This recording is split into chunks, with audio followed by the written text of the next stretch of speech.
Louisiana state health officials are attempting to fix errors in the state's food assistance program, which currently feeds 1 out of every 5 Louisiana families in an attempt to avoid a $95 million federal penalty. The potential penalty came from changes to the federal food stamp program, SNAP, after President Trump passed the One Big Beautiful Bill back in July, reshaping how states are penalized for payment errors. Apparently, states with payment error rates higher than 6% must repay 5 to 15% of the money to the federal government. We were just over 7%. It's a story that pops up every so often from the ag world, y'all. Josh Corville has harvested crawfish his whole life, but these days he's finding a less welcome catch in some of the fields he manages in southern Louisiana. Snails, big ones. Per the AP, for every crawfish Corville dumps out of a trap, 3 or 4 snails clang onto the boat's metal sorting table, about the size of a baseball when fully grown. The apple snails are back, y'all. We hear about them pretty much every crawfish season, or at the beginning of every crawfish season, and they do survive in all kinds of weather, in fields, pipes, and drainage ditches. We'll probably hear more as we move forward within the season.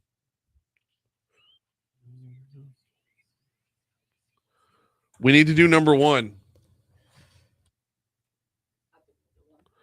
Protesters with Indivisible Baton Rouge gathered on College Drive on Saturday to protest ICE operations in the country following the death of 2 U.S. citizens in Minneapolis. That protest on Saturday actually followed a walkout stage by Liberty Magnet High School students on Friday. All right, now you're tripping.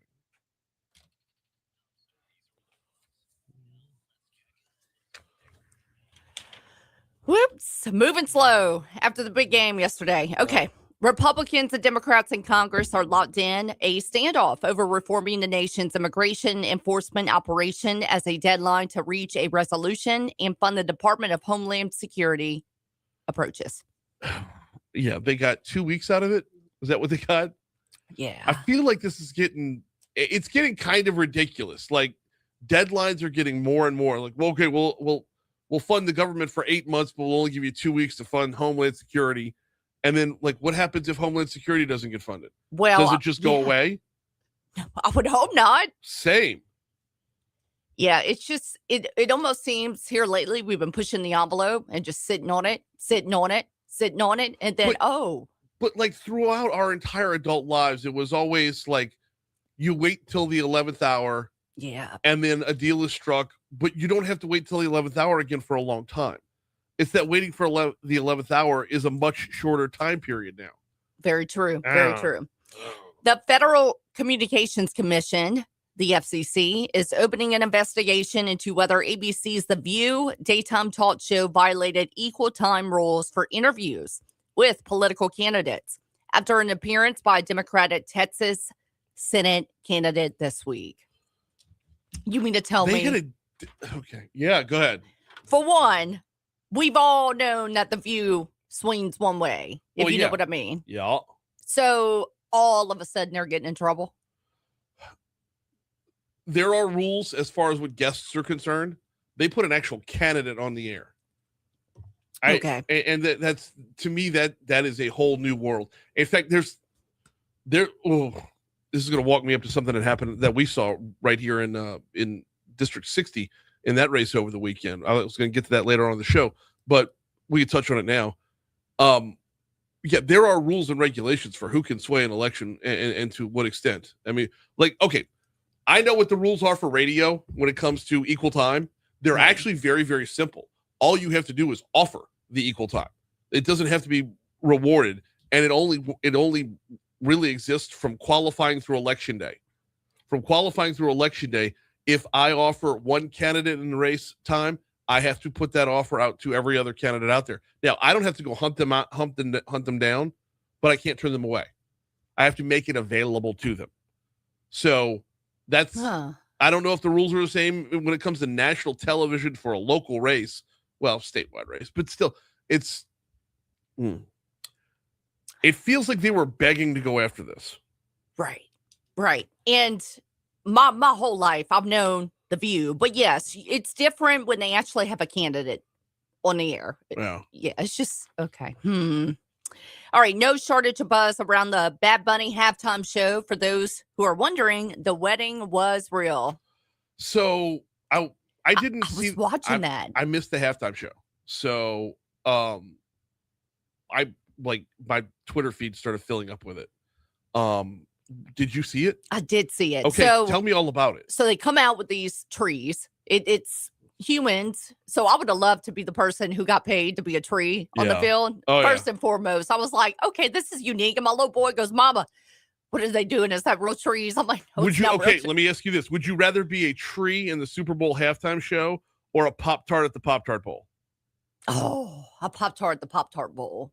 Yeah, I want to be the Pop-Tart. I think I'm leaning Pop-Tart as well. But get back to it. Sorry. Anyway, so the trees come out, and look, my Spanish, I really need to work on my Spanish because I hear if you don't use it, you lose it. Yep. So I was trying my hardest to figure out what he was saying. But as he's entertaining the crowd and he's holding up trophies to the camera and he's pointing, it doesn't take a genius to figure out what he's saying in Spanish. But all in all, it was a very entertaining halftime show. And then he had a wedding. He had a little boy that he gave his Grammy to. It was a very entertaining halftime show. Was it as political as people feared it would be? Because you know there was going to be some politics. I mean, I picked up on a few things, but that's just me always going down the rabbit hole. Right. But to the average Joe, I would say no. Okay. It wasn't as political as people are making it out to be. Oh, but read the internet today. Lord, everybody's saying that the trophy was, it was Bad Bunny's jab at Donald Trump and the whole immigration thing. So who knows? So here's the part that I'm missing. All right. First of all, I don't care about your politics if you're an entertainer. Honestly, you can do whatever symbolism you want on stage for the halftime show. I just want to enjoy the music. That's all. I don't care. Like, you just do your thing. You're not going to convince me one way or the other. I'm just going to enjoy your jams. Right. But here's the thing. This got even more political when Turning Point decided that they were going to put on their own halftime show. So what I want to know is, for everyone who complained about the Bad Bunny halftime show, why in the hell were you watching the Bad Bunny halftime show? Right. And you had an alternative to go watch Kid Rock. I went back and forth. I enjoyed both. But but regardless, so Donald Trump was quoted as saying it was the worst halftime show ever. Why would you watch it? I know. There was an alternative there. I mean, for years, we've had the chance to go over to Animal Planet and watch the Puppy Bowl. I love the Isn't the Puppy Bowl the greatest? It is. It really is. But it's offensive to cat people. See, I made it political right there. Yeah. Right. But they did have the Cat Bowl, Brian, and ended in 2022. Yes. Yeah. All right. Well, they don't need that because it's terrible. We're running long. 6:15, Talk 107.3 FM, WBRP. Before we take our break, let me remind you about the folks at Mathern's King Cake headquarters, y'all. Oh, we had Tony from Mathern's in on Friday, and we ate way too much king cake because they're all good. He brought a Hadel's with him. He brought a Joe's Cafe with him. He brought the Mathern's Wedding Cake King Cake. If you are into unbelievably decadent, this is your jam. If you are into a king cake like no other, this is your jam. The Wedding Cake King Cake. It's available at the Mathern's on Mathern's at Kenilworth. Highland at Kenilworth is where you're going to find them. You're going to find all the king cakes there. They got a ginormous display, big alligator built out. They got Coludas, they got Ubigs, they've got Hadel's, they've got Nono Randazzo, all the works. Now, the Wedding Cake King Cake, it is a traditional king cake with wedding cake crumble, white icing, almond slivers on top, and then stuffed with this sweet cream cheese. Oh, so good. You'll find it in Mathern's. Quick break. Sports is next. I need coffee.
You got the 3 Super Bowl cuts?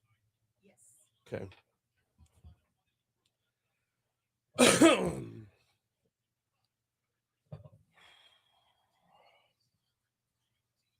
Oh, we're gonna get caught in the middle of it though.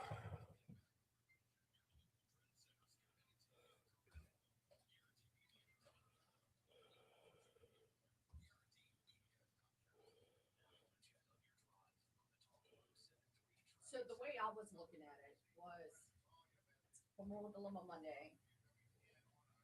Being a mom, I wouldn't put on a rated R movie or The Hunting was because we talked about how nasty that is with my little boys watching Yeah. it with me. So at what point is the Super Bowl just going to keep, for one, we don't know if it was political last night or not, but at what point do these halftime shows keep getting more and more political to the point where, as a mom with littles, we just don't watch it? But, so then let's continue down that path because. But if they don't know, what they don't know wouldn't hurt them. Right. Conversation. Yeah. So I think a conversation could be had about it. Tell you what, we're gonna punt on. Pardon the pun. We're gonna punt on sports until after 6:20. I'm going somewhere. I just don't know where I'm going.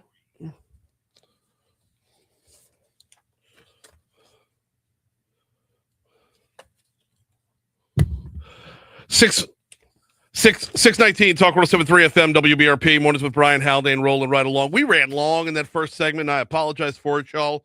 Supposed to have sports right here. I already knew sports was going to double over into the next segment because we wanted to talk Super Bowl and LSU women's basketball. So before we hit the Fox Business Report, let me remind you, tune in Saturday as Coach Kim Mulkey leads the LSU women's basketball team against the South Carolina Gamecocks. Coverage begins at 7 p.m., tip-off at 7:30. We are proud to bring you every game all season long, only on your home for LSU women's basketball. Talk 107.3. It's 6:20. Here's the Fox Business Report.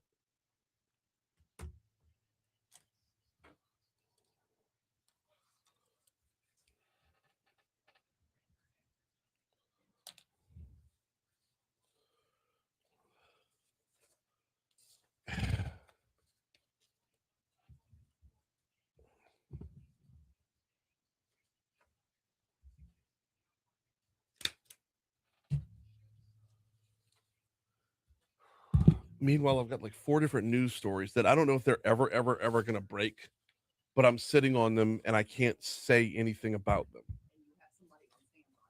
I do. But that's like, it's, I got to sit here until, and one of them, kill the mics.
All right, foggy morning. So fair warning right now. If if you can budget some extra time into your morning drive, you are going to want to do that because it will slow you down just a little bit. Not a whole lot of slowdowns right now on a 12 westbound coming in from Livingston Parish. You will tap the brakes by Denham Springs. You will tap the brakes as you get closer to the 10-12 merge. 10 westbound coming in from Ascension looks good.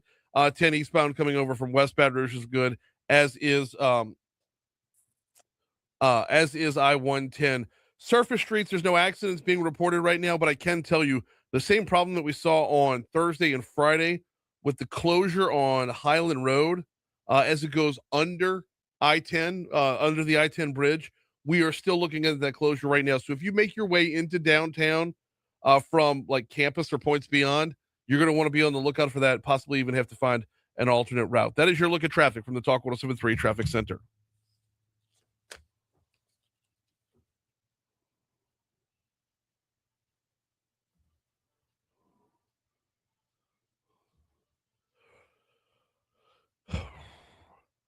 .623 Talk 107.3 FM WBRP mornings with Brian Haldane rolling right along.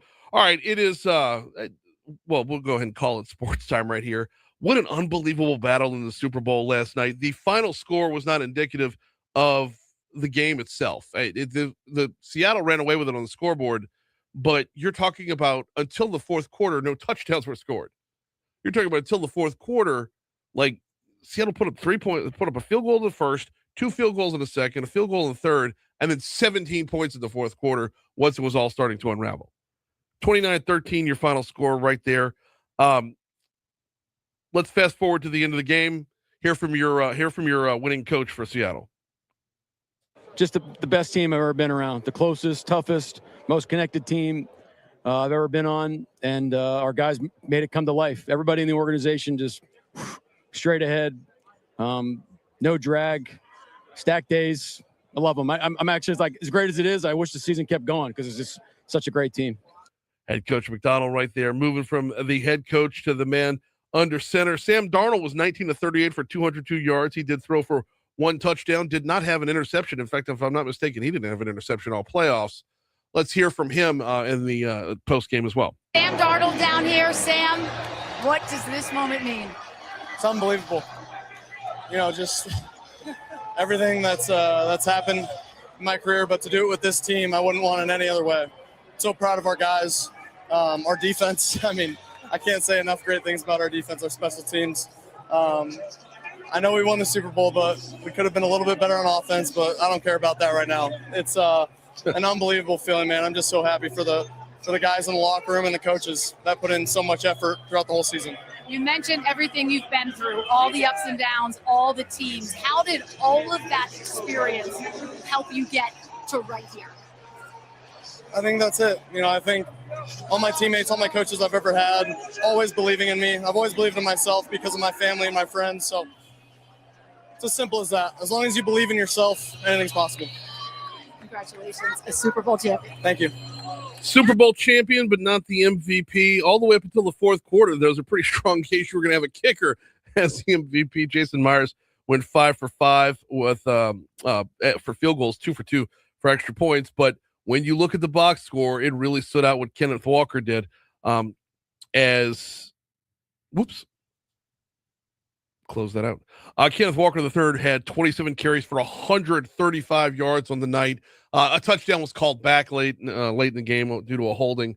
But he was, if you're looking at the Seahawks, the new version of beast mode. And here he was as MVP in the trophy presentation.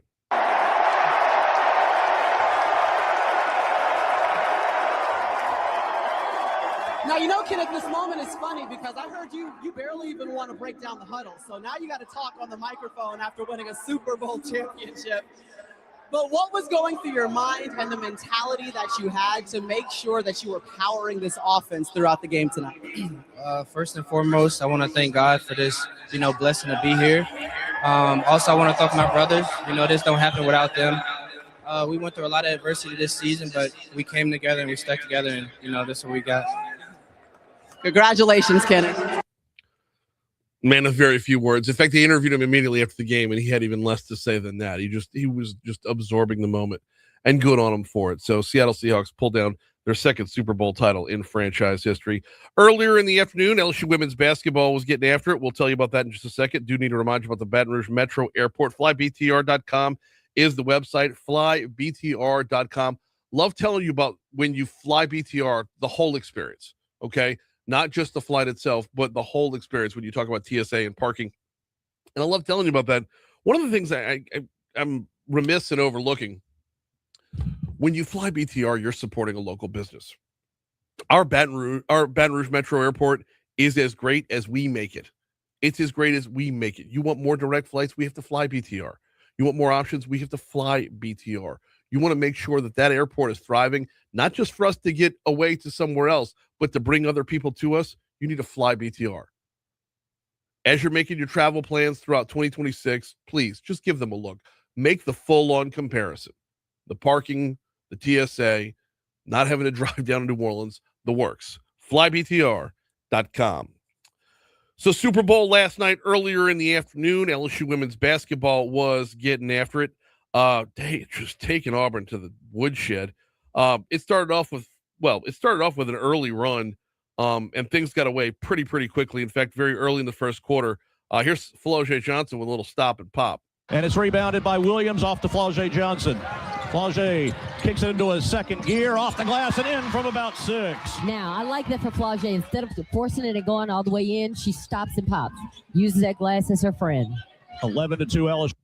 11-2 LSU at that point.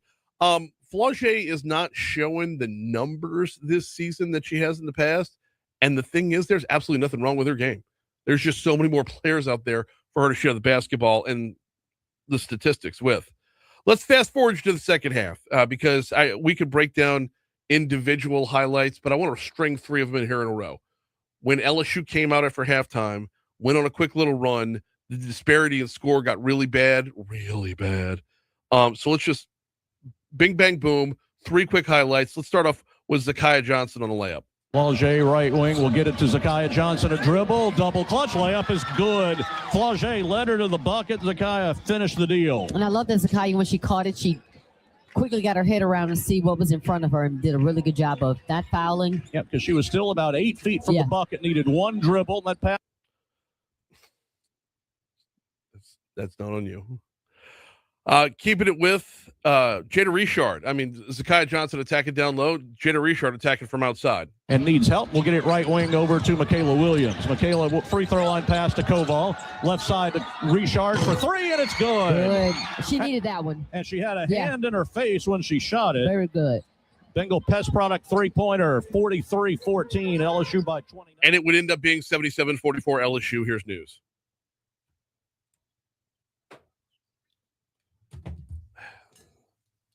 I'm not going to use them anymore. If he works the games, I can't use the highlights. No, it's the right highlight, but he cuts it off mid-sentence. I'm tempted to be the a-hole and say, just if you're doing the game, remove me from the highlight list. Hey, before we go local news, come back to me real quick. I got to give attribution.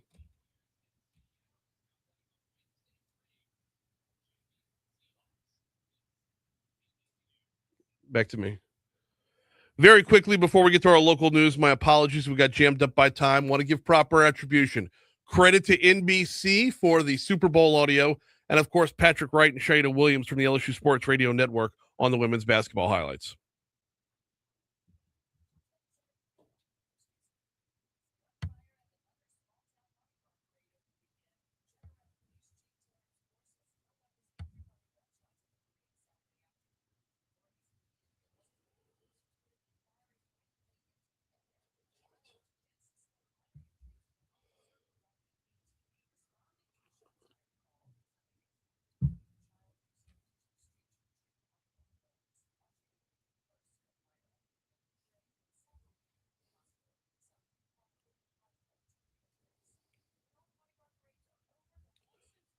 So the next segment's recorded, y'all, so you're not going to hear me anymore, but you will hear the audio of the interview.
And good morning, Christy. Welcome in, boo.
You have the Joey Lahatte interview?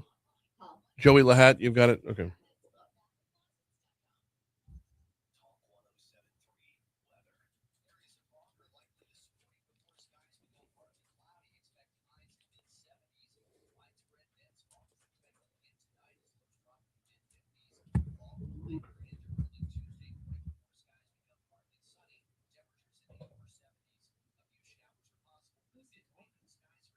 No sound on, but this camera's still not working.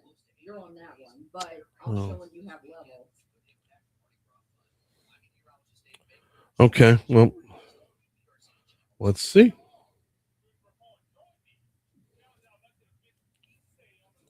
want me to just go right into it? Bumper been into it, yes.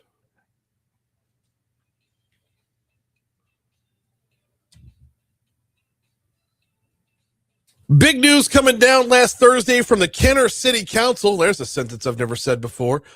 The Pelicans are bringing their G League team home. I think there's going to be repercussions on this that are going to be positive, down Kenner way, but throughout Louisiana. Joining us now to talk about it, Kenner City Councilman Joey Lahatte. Joey, how are you? Brian, how you been, man? It's been a while. It has been way too long. Thank you. I appreciate that. I'm glad to have some listeners down in Jefferson Parish. We are always appreciative on that front. Walk me through it, man. What went down last Thursday night?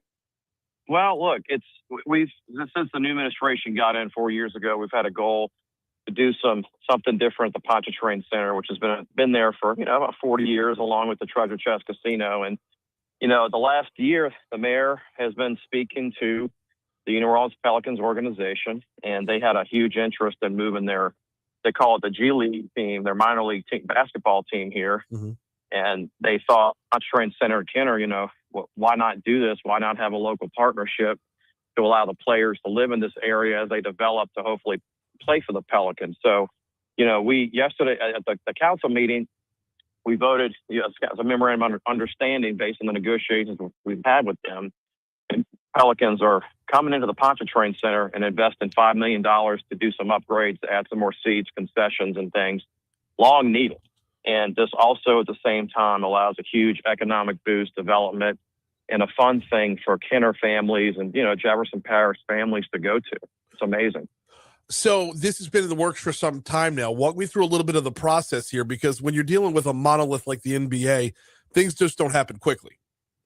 They don't, and one of the two main executives on the Pelicans and New Orleans Saints, they live in Kenner. Right. So obviously, So, I know one of them very well. And then over time, you keep talking and you learn of their interest to move their G League team here and to the Jefferson Parish, the New Orleans area. I said, look, we got this Pontchartrain Center and we want something there to go along with all the, the Mardi Gras balls. We had the Crew Toast Ball there last week. And, we want something else there to go along with that, to allow Kenner residents to have a good time and to really generate the economic boom, which is happening in Lake Town right now. And you talk and look, it's something that just came together, and they, no taxpayer money. They're going to invest the $5 million to upgrade the center and to allow this to happen. And, 25, 30, games a year in Kenner, a few thousand people can fit in there, and it's going to be awesome. So walk me through that end of it, because I've known the Pontchartrain Center from Toast Ball, or way back in the day with Zeus Ball, and there's always a number of different conventions that roll through. I've never even known it to have a basketball court. Are we going to have to build out an arena from scratch? So it's a brand new basketball court they're going to put in their facility. Yes, it's going to be one, of course, part of the Pontchartrain Center now is going to be a hugely dedicated basketball part with new locker rooms, new seats, and the Pelicans, they're doing that. So, it's going to be basketball central. And we want to have, partnerships with hopefully the LHSAA at some point to bring, the High School Basketball Association there to do things, and local partnerships, and, even local residents and kids to have clinics going forward over the summer and things. So it's really a win-win for everybody. How does adding a basketball court affect the rest of the venue that is the Pontchartrain Center? Is there going to be a pivot away from certain conventions? Or, I know there's no comparison between the NBA and like a gun and knife show, but like, how does it affect the rest of the calendar? It doesn't. We're going to keep having the same events. A lot of high school graduations there, including my daughter's Chappelle graduation, which is going to be there in a few months.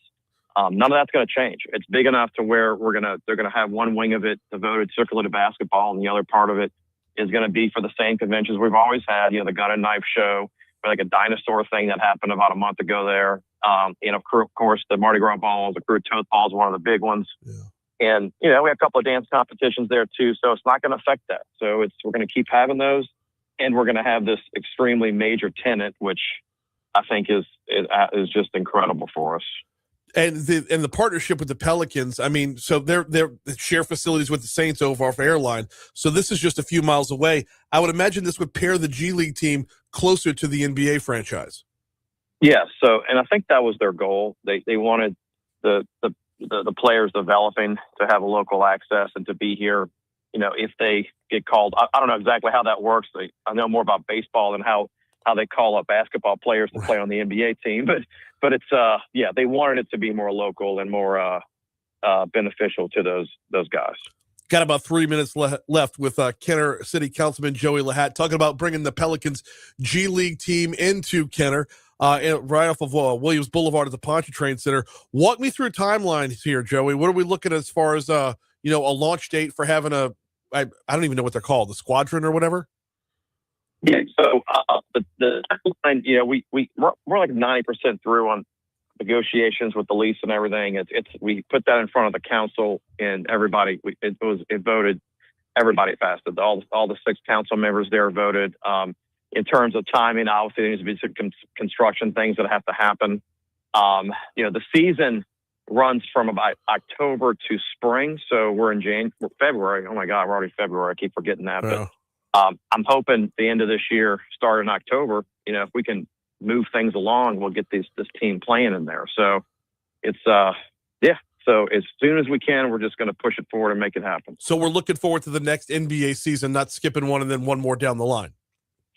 That's the goal right now. We're almost there with although we got to fine tune the things like parking and things and all that, but it's in principle we have an agreement, and this is going to happen. Everybody wants this. Pelicans want this. Kenner wants this. So we're gonna it's gonna move. Why it's gonna be cool for us here in Baton Rouge, because like if you want to go see some professional basketball but don't want to haul all the way down to the Smoothie King Center, you can hop off at Williams and take it straight up to the lake, and you're there.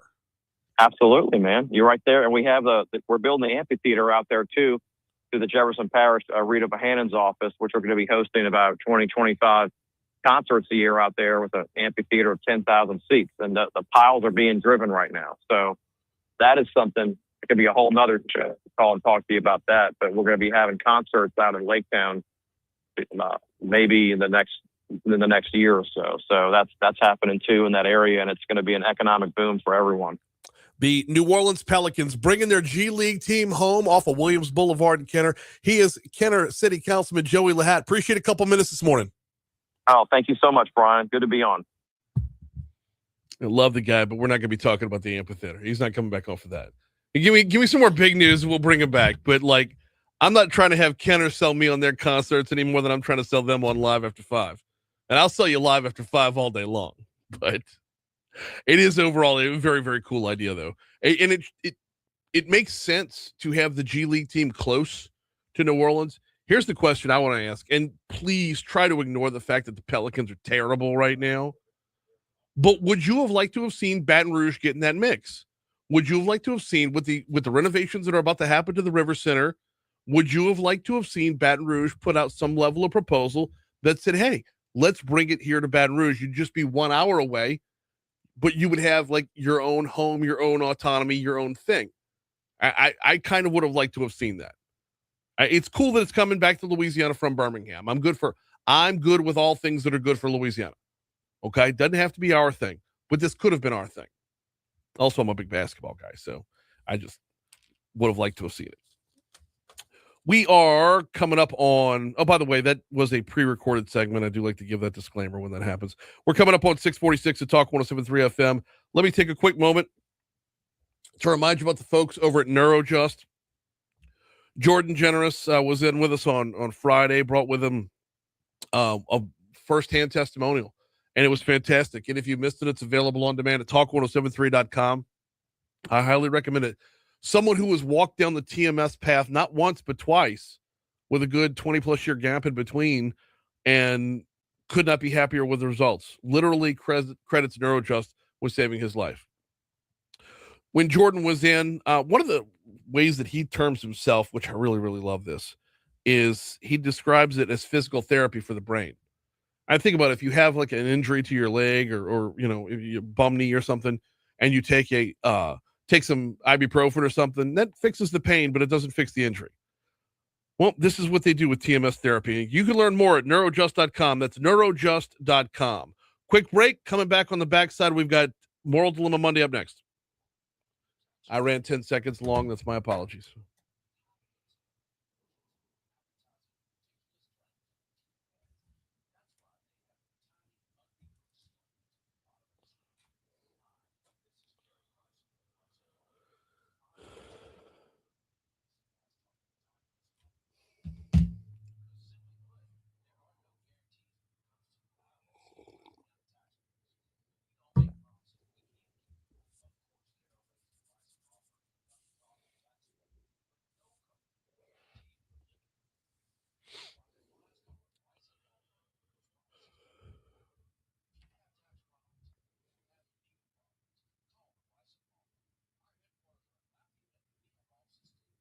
Shirtless man that ran on the field last night.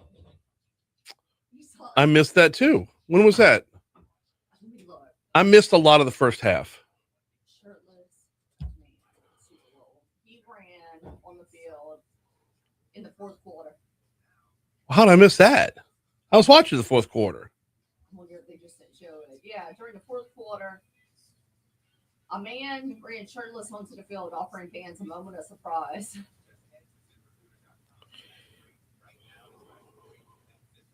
Several videos on X show the man running toward the Patriots end zone, evading several security guards. Patriots wide receiver Kyle Williams also gave him a chase. The man appeared to fall over on his own just as Williams reached him and was subsequently escorted on the field. He has something written on him, but it's not saying. It's not what? It's not saying what it is. Hold on, let me look. What did the shirtless man say? His body say. Okay.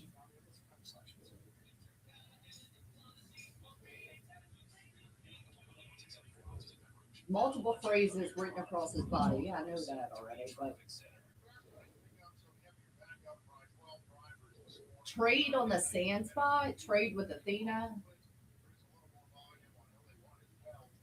Just some crazy man. Okay. You see it? No. I'm not looking it up. I'm just.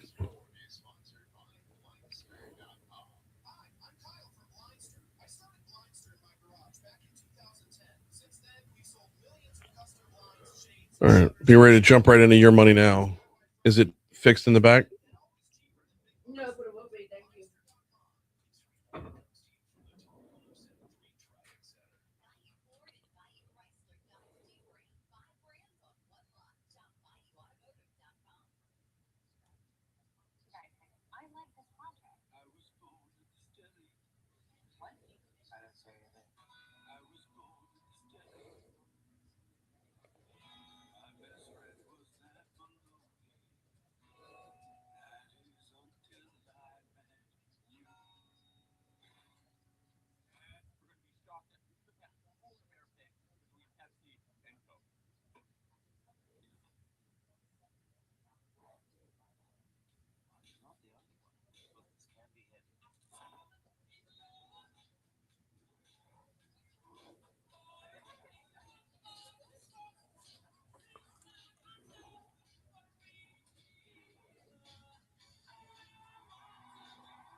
Oh.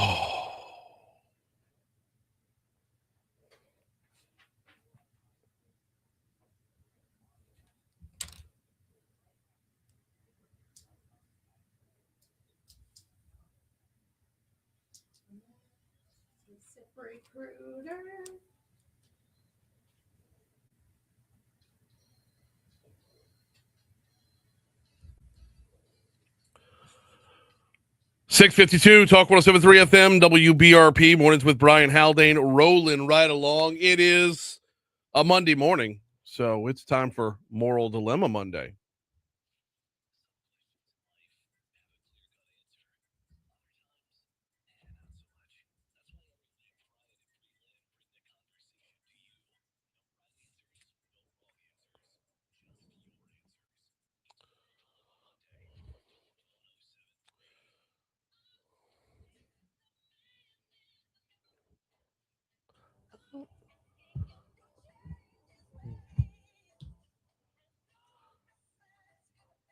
Talking Super Bowl halftime show on this Moral Dilemma Monday, and got a couple of different angles from for it. We're going to start off with this one, where I wanted to go with this, and then where Brie Lynn wanted to go with this. I think are both equally valid. So I'm going to start with the text message that I got at. Let's see. Oh my goodness gracious! No, that can't be right. Oh, it was yesterday. Yesterday, like right before halftime. The text message reads, America changed the channel at halftime. Say no to woke and tune in to TPUSA's All-American Halftime Show for a one-of-a-kind, made-for-TV concert experience. exclusive performances from Kid Rock, Brantley Gilbert, Lee Brice, and Gabby Barrett. Share with your friends via text, social media, etc. to spread the word. Let's make this huge. And then they send the links to tag TPUSA on YouTube, Rumble, and then they've got some links that go along with it and whatnot, and then places where you could find the halftime show if you were out there looking for it. So my question is like, I understand after the State of the Union having a Democratic response. Right. What I don't understand is when it comes to entertainment, when it comes to art, when it comes to something that we don't necessarily have to like in order to enjoy, or we don't even have to stay tuned in. Like, do we need an opposing party response to art? That was where I was at. But you took this down a different path, and I like where you were going. Yeah. So same thing. I have littles in my house, and it's kind of on the same topic. There was a moment last night where my little boy, and that's what raised me to even go down this rabbit hole. But my little boy, when Bad Bunny came out and we talked this hour about the Super Bowl, he came out, he had trees that came out on the field, and my little boys are starting to ask questions. They were at that age where they will keep asking questions. And all they asked was, Mom, what's up with the trees? Which, now that I'm reading about Bad Bunny and him having the trees during his performance, that just meant that he was paying tribute to Puerto Rico. So no political angle there. But I'm sure you could find one if you really tried, That's what I'm saying. But so lately the halftime show feels more political. It has been for the past couple of years, more proactive. People are wanting to speak their minds more. So at what point does the message clearly get political, even if kids don't grasp it?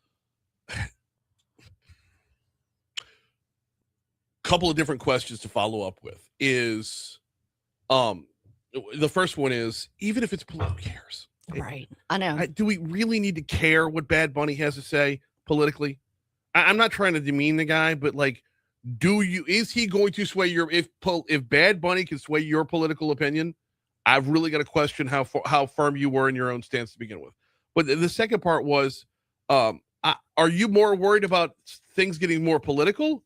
Because it was about 20 years ago, maybe a little bit even longer, that we all get to see Janet Jackson's boobies. Yep, that's what I'm saying. But that's not political. That was just, and it was 1,000% intentional. I'll never be convinced otherwise. Correct. But like, I would almost rather the political than other paths that it could go down. Right. And here's my thing too. It's just, I'm kind of on this side saying what they don't understand doesn't hurt them. Okay. You know what I mean? Yeah. Like my little boy, he was asking questions about the trees, and we watched the Puppy Bowl at some point, and he's like, Mom, pups can't really play football. You know what I mean? So it's innocent questions right now. Right. So I know he really went there. So my thing is, I'm not about to go down that rabbit hole with them to start explaining why Bad Bunny, for example, is doing or like, okay, here's this article by Daily Mail. They were saying the point that he was giving the little boy his Grammy Award on the field last night during his show was now all over the internet. People are saying that it's to mimic the little boy Liam Ramos, the 5-year-old who was detained by ICE agents last month. They were saying this was a jab at President Donald Trump.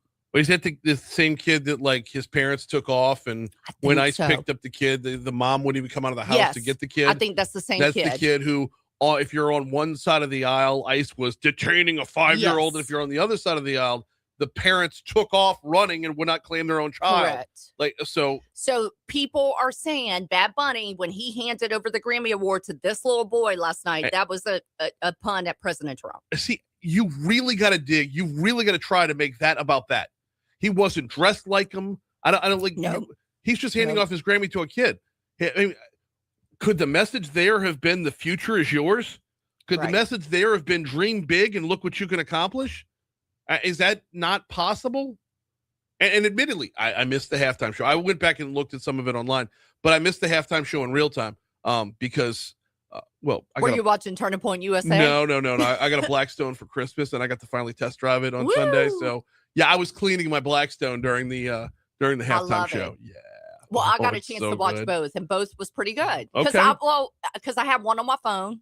Yeah. The Turning Point one was on my phone because I wanted to appreciate the art of the show last night. Right. You know what I mean? But without going we're going on a different subject. The thing is Where's the line? And does it matter, Brian? You brought that up. Does it truly matter? If let's just say the whole halftime show is one big political message. Who cares? That's my point.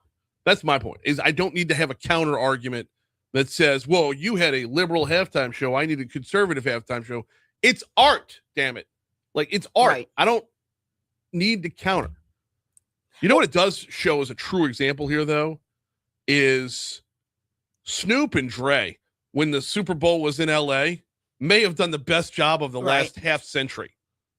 Well, that would be all of the Super Bowls except for 10. But, like, they may have done the best job in a long, long time because it was all about the music and all about the local culture.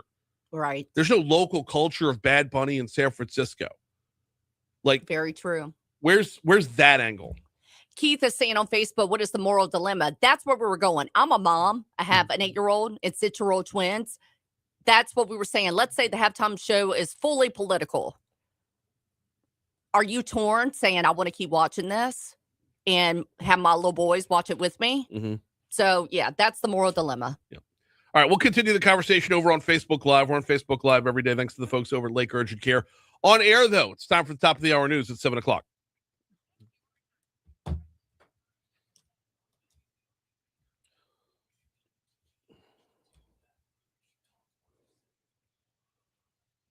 I think the moral dilemma is I'm just freaking exhausted from all of it. Everything has some message, everything. And it's getting shoved down our throats. Mm-hmm.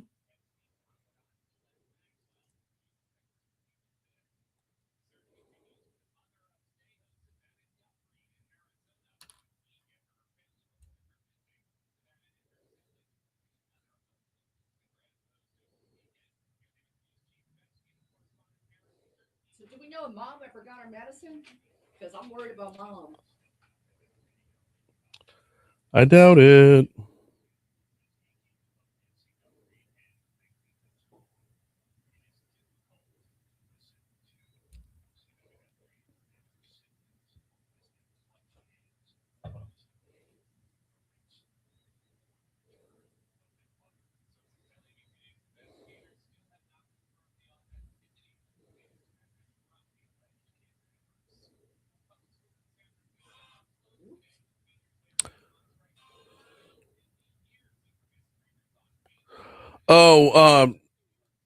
I'm told that was sugarcane, not trees. Oh, sugarcane. Okay. Yeah. Cool. Oh, yeah, it is sugarcane. Okay. I see it now. Well,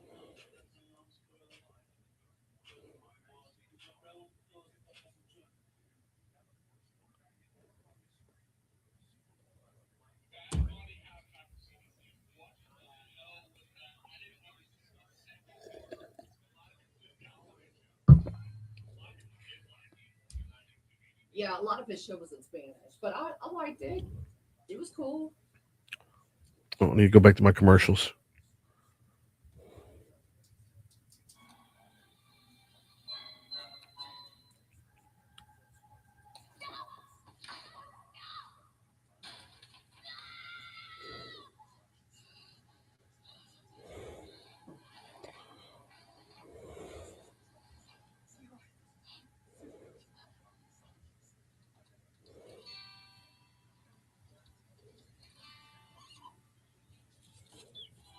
Oh, that was my favorite.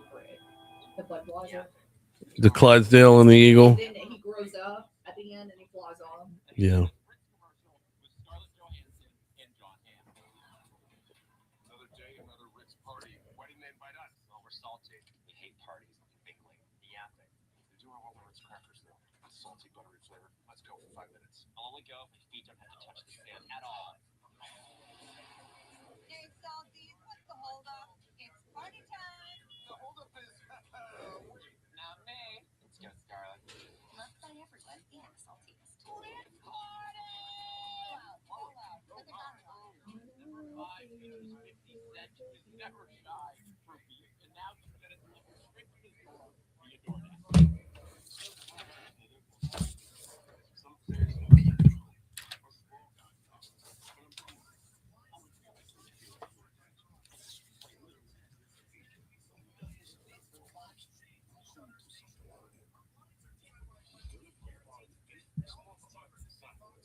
.705 Talk 107.3 FM WBRP.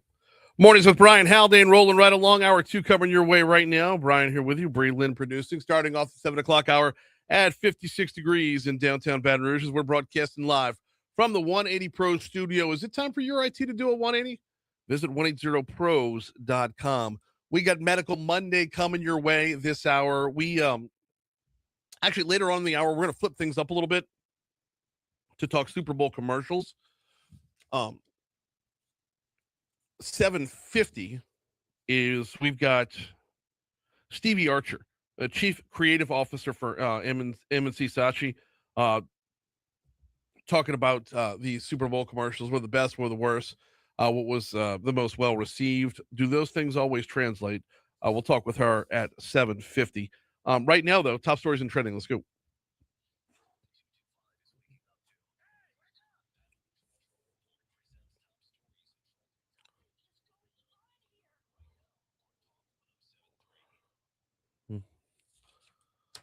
According to arrest records, 4 people were arrested on Saturday for allegedly bringing contraband to the Elaine Hunt Correctional Center in Iberville Parish. 27-year-old Corey Kitts, 45-year-old Yolanda Jones, 61-year-old Michael Phipps, and 31-year-old Robert Wiley were all arrested at the facility, booked to the Iberville Parish Jail for taking contraband to penal institutions. Democrat Chastity Martinez won the District 60 seat in the Louisiana House of Representatives. 62-38, your final score over Republican Brad Daigle. The seat, which includes Assumption and Iberville parishes, was left open after Democrat Chad Brown resigned from the position following his appointment as commissioner of the Office of Alcohol and Tobacco Control. Interesting little side note here is the White Castle Police Department, the whole department on their Facebook page, endorsed Martinez. We might have some ethical questions there. Louisiana state health officials are attempting to fix errors in the state's food assistance program, which currently feeds about 1 out of every 5 Louisiana families in an attempt to avoid a $95 million federal penalty. So the penalty comes in with the One Big Beautiful bill. It says that payment error rates higher than 6% must repay 5 to 15% of the money to the federal government. Our error rate, just over 7%. A check written by the East Baton Rouge Parish School District for more than $300,000 was altered and cashed in 2025, a report from the Louisiana Legislative Auditor's Office released yesterday. According to the report, a school system check for $316,061.05 was meant for insurance-related payments. It was intercepted in the mail and altered before being cashed. Protesters with Indivisible Baton Rouge gathered on College Drive on Saturday to protest ICE operations in the country following the death of 2 U.S. citizens in Minneapolis. The protest actually followed a walkout that was staged by Liberty Magnet High School students on Friday.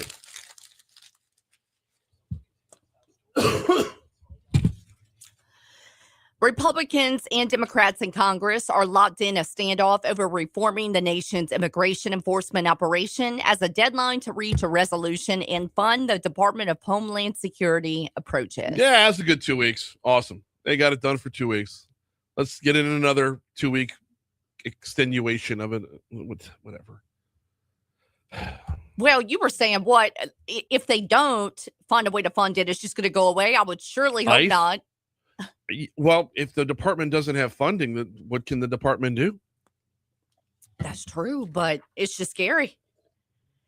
Yep. The Federal Communications Commission, the FCC, is opening an investigation into whether ABC's The View daytime talk hosts violated equal time rules for interviews with political candidates after an appearance by a Democratic Texas Senate candidate this week. Yeah, so they crossed the line. The equal time rules are very, very simple. They're not difficult to follow. You have to make equal time available from the qualifying period to election day. You've got to make equal time available. So if you jam up, if you have 0 candidates on, and then the day before you have 1 candidate on, you've jammed it up a little bit, and you can't undo that. You can't make it available to everybody else. You don't have to go hunting them down. But if there's time available to one, there's got to be time available to all. Right. Now, the question becomes this is not a Texas show. So. I know. Yeah. There's going to be more about this. No shortage of buzz around the Bad Bunny halftime show for those who are wondering the wedding was real. Well, the wedding was real. By the way, just a quick correction. It wasn't trees, it was sugarcane. Okay. So I stand corrected. But from far away at first, my little boy goes, Mom, it's trees. No, definitely sugarcane. Yeah, all good. So we've been asking all kinds of questions in the first half about the Bad Bunny halftime show and the need for a Turning Point USA halftime show. And Brie Lynn enjoyed both of them because, it's just good music. But we asked you going into the top of the hour break there to continue the conversation from Moral Dilemma Monday. Patrick says over on Facebook Live, who decides what is considered wholesome and American? Well, I would start with this. Any Americans who aren't bilingual couldn't understand the daggum thing. That's a big part of it. When speak English is a good place to start when you're going to have the majority of the country understand what you're saying. As far as what's wholesome is concerned, aren't there guidelines put out that kind of tell you don't have this, don't have that, don't have nudity in a halftime show? Sure. Aren't there already ratings that the TV stations have that they're allowed to show and not allowed to show? Wouldn't that kind of set those parameters up from the start? And I'm sure there were some kind of, I wouldn't say laws, but when Roger Goodell got up last Monday and he said the halftime show will not be political after Bad Bunny. So I'm sure there's protocols that halftime show has to follow. You cannot cross. Right. And so I'm glad you brought up Roger Goodell because that's a big part of this, is the fact that the NFL is trying its hardest to make the NFL the IFL, I guess, not just the National Football League, but the International Football League. They want acclaim worldwide. As they're trying to grow the sport and grow their brand, they're not growing it within the contiguous 48. The Saints are going to play in France next year. We see more and more games being played outside of the boundaries of the United States every year. You're adding to it every single year where there's just a few more here, a few more there. And bringing in a halftime show that targets an audience that is not your base is a big step towards that. We talked about this when Bad Bunny was first named as the halftime show. I said right off the bat, I'm going to tell you, this isn't for me. This 100% is not for me, but I get what he's doing. He is targeting a demographic that is not currently dialed into the NFL. Right. How many look-in eyes, how many new eyeballs were on that because of it with being Bad Bunny? Not necessarily eyeballs looking in, but actually just paying more attention. Genius move, if you ask me. Unless it backfires and you lose your base. Right. But let's be honest. We're not losing the base here. No. Nobody's turning away from the NFL here. We'll be mad for about 48 hours, and then it'll go away. Yep. We've seen it way too many times now. Well, all right. We got Medical Monday coming up in just a little bit. In fact, let's go ahead, take our break right now. When we come back, we actually the Medical Monday pre-recorded this week. We caught up with Our Lady of the Lake on Friday. That's coming up next.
Tell you what I'd like to see. I would like to see all the halftime shows be locally based.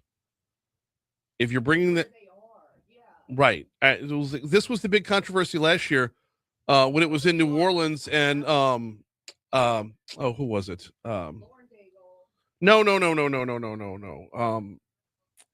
Kendrick Lamar.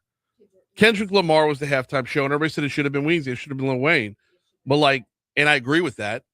Or some celebration of the local music. And that's got to be tough with your San Francisco, though, because you haven't really had a whole lot since the 60s. I mean, Too Short's from Oakland. MC Hammer's from Oakland. But you got to go back to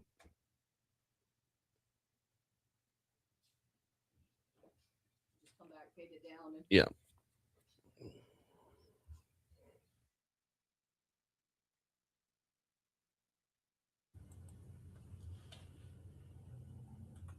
It's time for your weekly checkup. This is Medical Monday, presented by Our Lady of the Lake Health.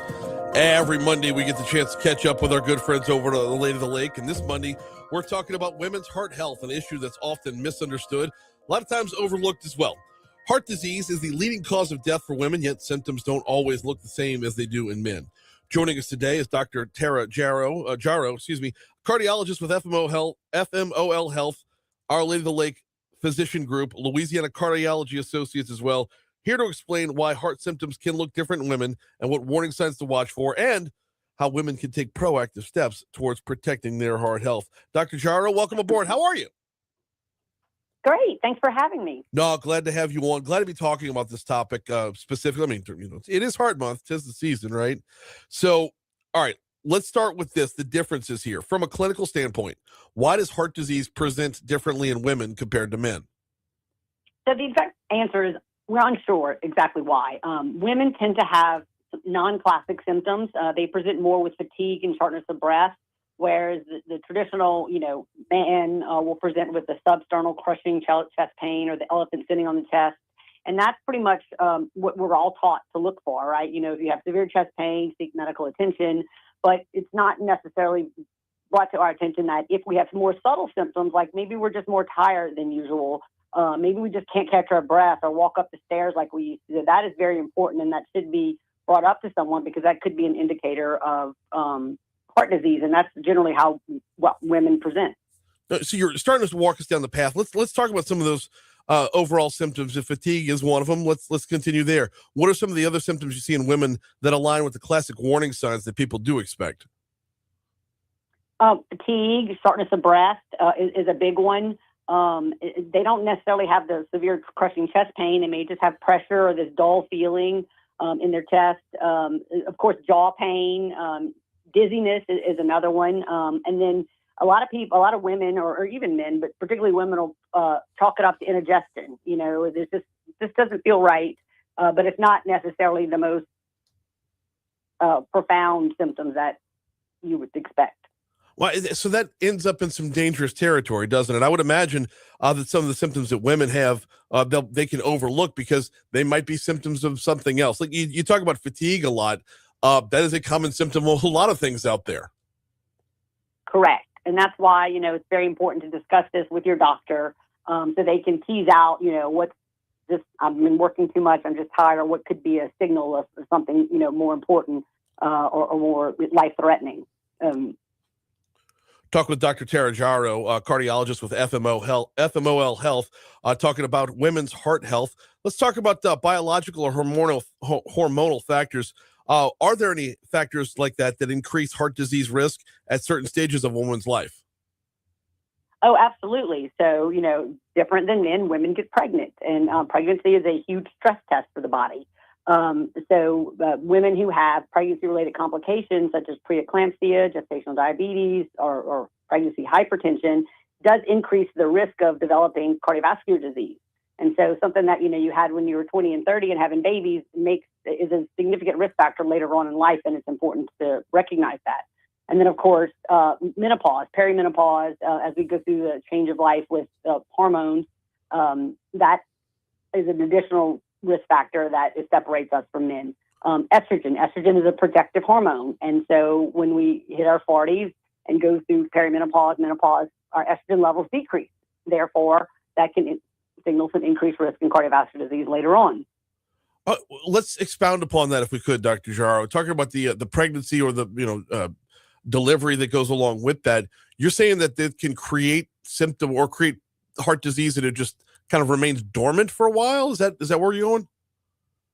Well, it's an independent risk factor. Okay. So having these pregnancy-related complications is an independent risk factor to develop heart disease later in life. Mm-hmm. Again, whether you have gestational diabetes and then maybe you don't become a diabetic, but just having that puts you at increased risk. Same thing with pregnancy-related high blood pressure. So it's something that taking a pregnancy history is recommended because it could raise up some red flags or something that we just need to watch closer. Well, and keeping on this path, though, when you talk about pregnancy-related conditions and menopause or perimenopause and chronic stress, how do all these things influence the long-term heart health? So chronic stress is huge. So chronic stress was, I think, number 2 next to smoking and risk factors. So people with, type A personalities and the high stress definitely have are increased risk of things. So that's important to keep your stress levels down as much as you can. We're talking with Dr. Tara Jarrow, cardiologist with FMOL Health, also Our Lady of the Lake Physicians Group and Louisiana Cardiology Associates. Dr. Jarrow, I want to go one more on these different factors because, when you mentioned the fatigue, boy, I could attest to this. Fatigue and perimenopause tie in hand in hand completely. Is there anything specifically with that fatigue you should be looking for? Yeah, I think fatigue that you've never out of proportion to what you've ever had before, fatigue associated with other things, particularly, the jaw pain, the indigestion that you think maybe is reflux, dizziness, lightheadedness, that in combination with extreme fatigue should, it needs to be looked at just to make sure there's nothing else going on because, like I said, a lot of women, they're just fatigued and short of breath. And then it's, maybe they're having a heart attack or maybe they had a heart attack and now they have congestive heart failure. And these are the symptoms that they are presenting. All right. Then that walks us up to actually paying attention to this and actually taking on, screenings and the like. So what preventative screenings or health conversations should women be having with their doctors to catch heart disease, to catch it earlier? Right. So first and foremost, they need to go to their doctor and, know their numbers. They need to know what their blood pressure is to make sure it's controlled. Untreated high blood pressure is a very big issue. It's a very preventable cause of development of heart disease. Of course, stopping smoking or not smoking, knowing what your cholesterol is, making sure that is under control if needed. Family history is a big one because that it's hard to outrun genetics. So if that's in your family, that needs to get looked at. There are some other screening tests that your doctor can order, one of which is a calcium score, which is a non-contrasted CT of the chest that can look for plaque buildup. That actually has been shown to be a biggest predictor of events because instead of, guessing on who's got plaque buildup and who doesn't, we can actually see it pretty easily on a CT scan. And then we can take you and move you to the high risk category. So someone who maybe they only have family history and they're like, well, so what should I do? I'm worried because my dad had a heart attack at 50, but, personally, I don't have high blood pressure. I don't have all these things. Coronary calcium score can help us determine what risk basket they go into. And then, we do that and the calcium score is elevated. Well, now they go down the pathway of we're treating you very aggressively. We're getting your cholesterol as low as we can get it. We're going to, do all these preventative things. So there's definitely tests that are out there and should be done. Dr. Tara Jarrow with Our Lady of the Lake is joining us talking about women's heart health on this Medical Monday. With some of the symptoms being a little bit, below the radar, if you will, vague, subtle symptoms, not what you would otherwise associate.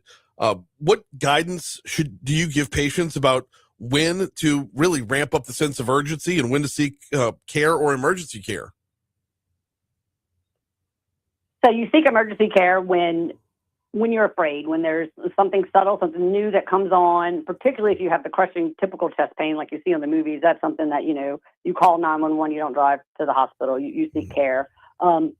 but surely if you pass out or have anything that is not what you're out of the ordinary, that is concerning, you need to not wait, because waiting is bad, can lead to bad outcomes. And that's some of the reason why women don't do as well in men in some of the trials and the longitudinal studies, is that women often delay treatment. They delay going to the doctor. I had a patient that I saw today who told me last week when she was walking, she thought she was dying because all of a sudden she couldn't breathe and, her heart was racing. And I'm like, well, why didn't you go to the hospital? And then her husband's like, well, I would have gone. And so, women are busy. We're caregivers. We're doing everything else. And so we don't have time to listen to our own bodies. And that's very important. And if we do that, we can get the treatment that we need. I want to spend just a minute on that if we could, because, that is oftentimes the case is women will, and I'm saying this to man, but women will deprioritize themselves to the detriment of themselves. How do you convey that message to them that, look, if you really want to be, look, my wife runs the house. Like our house does not function without Christy. So how do you convey that message of all the care that you give everybody? Like if you want that staying on task, you've got to stay on task. Right. So, you can't be there to take care of your family if you're not there. And right. So you've got to take the time, and it's hard. It's just like that with anything. But you've got to listen to your body. We're not immune to heart disease. It is the number one killer. And there are lots of things that we can do to prevent it. Number one is recognizing signs and symptoms and taking the proper measures that we need to. So you just got to listen to your body. And, if you have something that is bringing up red flags, that you seek medical attention so you can care for your family and you can be that provider that you are. Last one for you, Dr. Jarrow, and that is you mentioned earlier on about knowing your numbers. So without causing any alarm, without symptoms or no symptoms, knowing your numbers is important. So where do we get the conversation started for women listening today that want to take action? How can they schedule an appointment? Well, first they start with their primary care doctor and they can go over things. If not, and then we're always happy to see screening in our office if you want to see a cardiologist. But just make the first step and see your doctor, see your provider, and get a baseline. She is Dr. Tara Jarrow. You've been listening to Medical Monday right here on Talk 107.3 FM. We're at 726 over here at Talk 107.3 FM. Always appreciate our partnership with Our Lady of the Lake. I do need a moment to remind you about the folks over at 180 Pros as we broadcast live from the 180 Pros studio. Not your IT provider, your IT partner. Learn more at 180pros.com or look, they're technology driven, right? But they're partnership driven. So give them a call at 225-330-2200. 225-330-2200. Walk through your IT. Just walk through it with them and let them tell you what being a partner is all about. Let them show to you how it's different when you have an IT partner and not an IT provider. Because it is. There is a lot that builds out into that makes it a huge difference. Simplified billing is part of it. Same day response time is a big part of it. Learn more at 180pros.com, or like I said, give them a call, 225-330-2200. We have a minute or a minute or two before we hit news here at the bottom of the hour. I did want to revisit a couple things from, as this is the day after the Super Bowl, which, by the way, I will go back to saying ought to be a national half day, not a national holiday.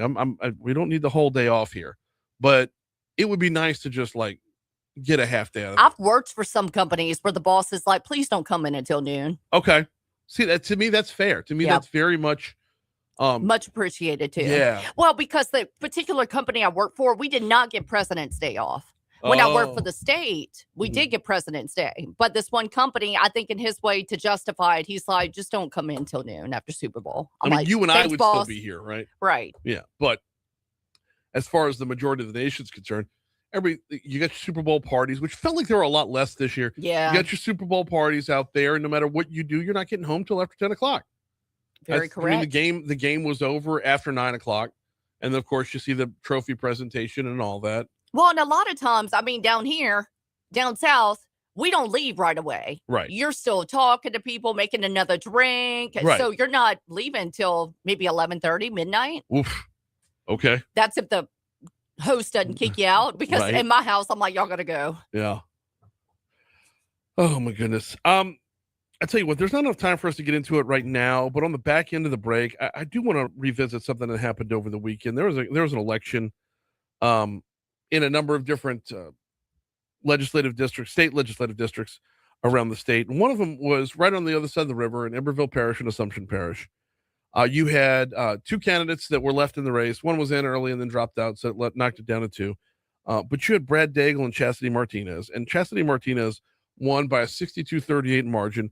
And that's a district that has traditionally been Democrat, although Trump did win that district.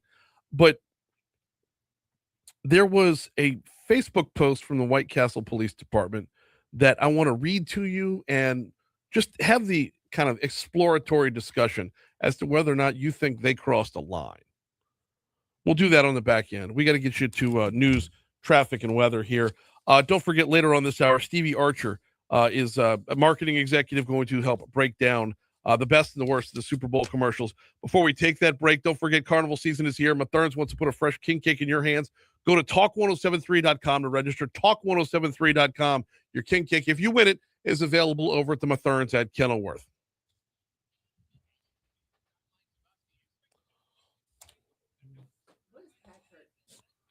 Do what? About what? He probably. So Patrick, he can take a good dig every once in a while, but he keeps his head above water. He's a really good kid. So he leans a lot further left than I do, for sure. But no, he keeps his head in a good spot. Yeah, no, he's a good dude. I've met him a number of times in real life.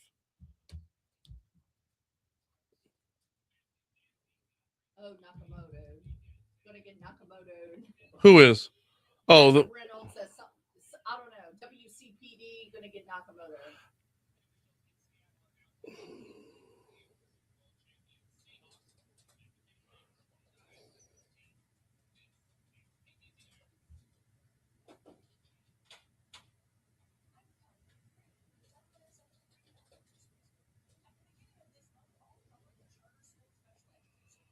See, Renee says, I watched the game and the commercials, but not the halftime. Was that so hard? Good for you, Renee. There's 25 minutes of your life you don't have to get back again. Was that so hard? I'm going to watch this sort of play. Or are you the two old men in the Muppets, in the balcony of the Muppets? Right. Or Renee, like you're ever in some a group on Facebook and people have to announce that I'm going to unfollow this group. Just leave. Just leave. Right. Is that so hard?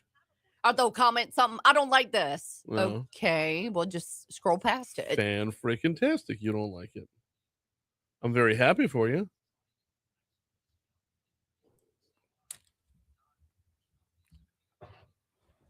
God bless their heart, but it's normally somebody who's like 80 years old. Like, I'm going to unfollow this group. Right. Well, thank you for telling your 64 followers. Right. I'll do my best to move on.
You got 4, 5, and 6 as well. Okay, so I'm going to try and cover both topics here. 4, 5, and 6. And the other one is just me.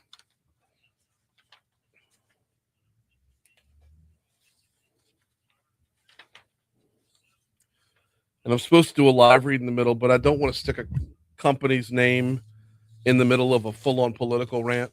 So,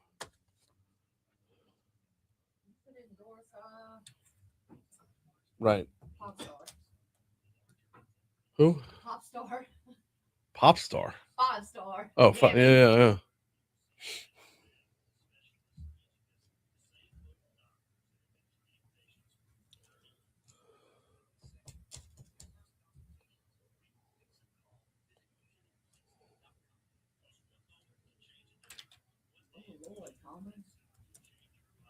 Oh, I'm sure he's bitching about Spanish speaking. I'm sure it's something bad, buddy.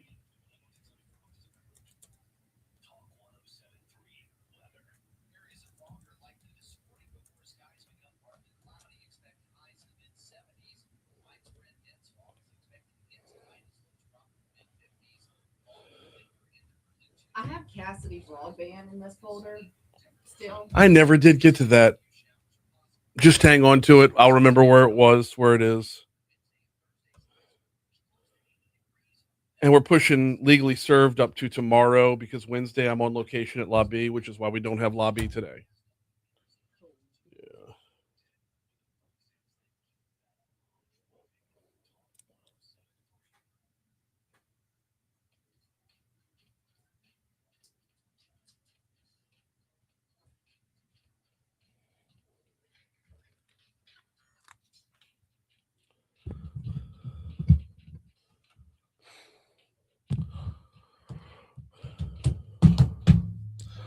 .736 Talk 107.3 FM WBRP. Mornings with Brian Haldane, rolling right along. A little bit of programming note here on a couple of different levels. First and foremost, normally we speak with the folks from the Louisiana Association of Business and Industry right here in this segment.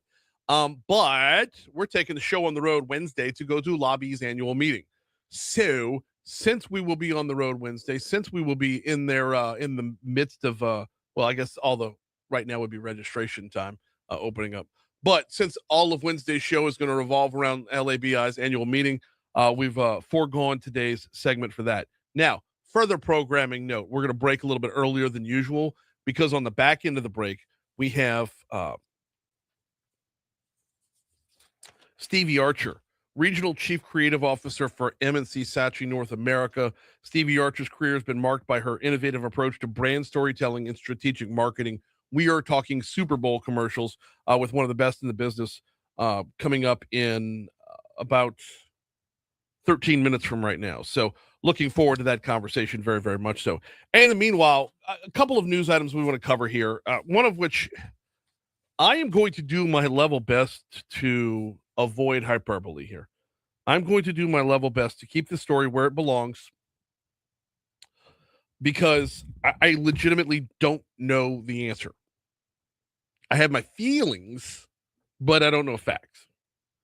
I know a little bit of facts. Let me be fully honest here. Saturday, there was an election in a number of different state representative races, like 3 or 4 state representative races, a state Senate race as well.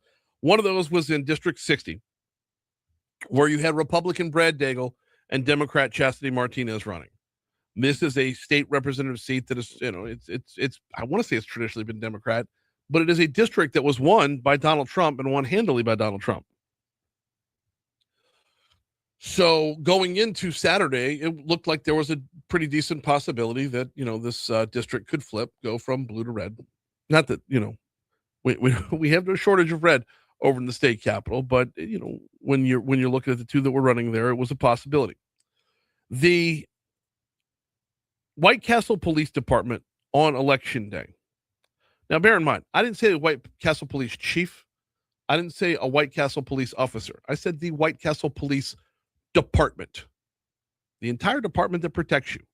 The entire department that is there to serve you, to make sure you are safe from crime. The department on the department's page. It's actually the chief on the department's page, but it's on the department's page. Set on Election Day. Good afternoon, White Castle citizens and all Iberville Parish communities. Today is an important day for our parish and our state. I encourage everyone to get out and vote so your voices can be heard, especially the people of White Castle and our surrounding communities. We'll pause from reading real quick. That's fantastic. I love the encouragement for civic engagement. That's awesome. But let me get back into reading the post. I want to personally thank former State Representative Chad Brown and Senator Ed Price for their strong support of the White Castle Police Department over the last 2.5 years. Their efforts, from providing essential office supplies to helping secure 4 new police units, have elevated our department and strengthened our ability to serve you. Well, it's also nice. That's good stuff. Let's get back to it. As we look toward the future, Iberville and Assumption Parish deserve leadership that supports law enforcement, its citizens, and the needs of our communities. After meeting with Chastity Martinez and discussing several important issues, I believe she is a strong candidate to represent District 60 and to serve both of our residents and our business community well. So please make your voice count. Get out and vote today on the candidate you believe has your community's best interests at heart. Godspeed to all, Chief H. Brooks. And then there's a big graphic at the bottom that says vote Chastity Martinez. Election day is this Saturday, February 7th. Did that cross an ethical line? Does that cross the line to where you are putting influence in a political race that comes from a place of authority? Well, my first stop was ChatGPT because I'm not a lawyer. I'm not a constitutional lawyer. I'm not an ethical lawyer, nothing. I don't know the letter of the law. But I asked Google, actually, in Louisiana, is it an ethics violation for a police department to endorse a candidate? And the AI overview came back reading, yes, it is generally an ethics violation for a police department or its classified employees in Louisiana to endorse a political candidate. Louisiana law, including the state constitution, prohibits classified fire and police employees from engaging in political activity defined as supporting or opposing candidates or parties while on or off duty. Now, is the White Castle police chief a classified employee?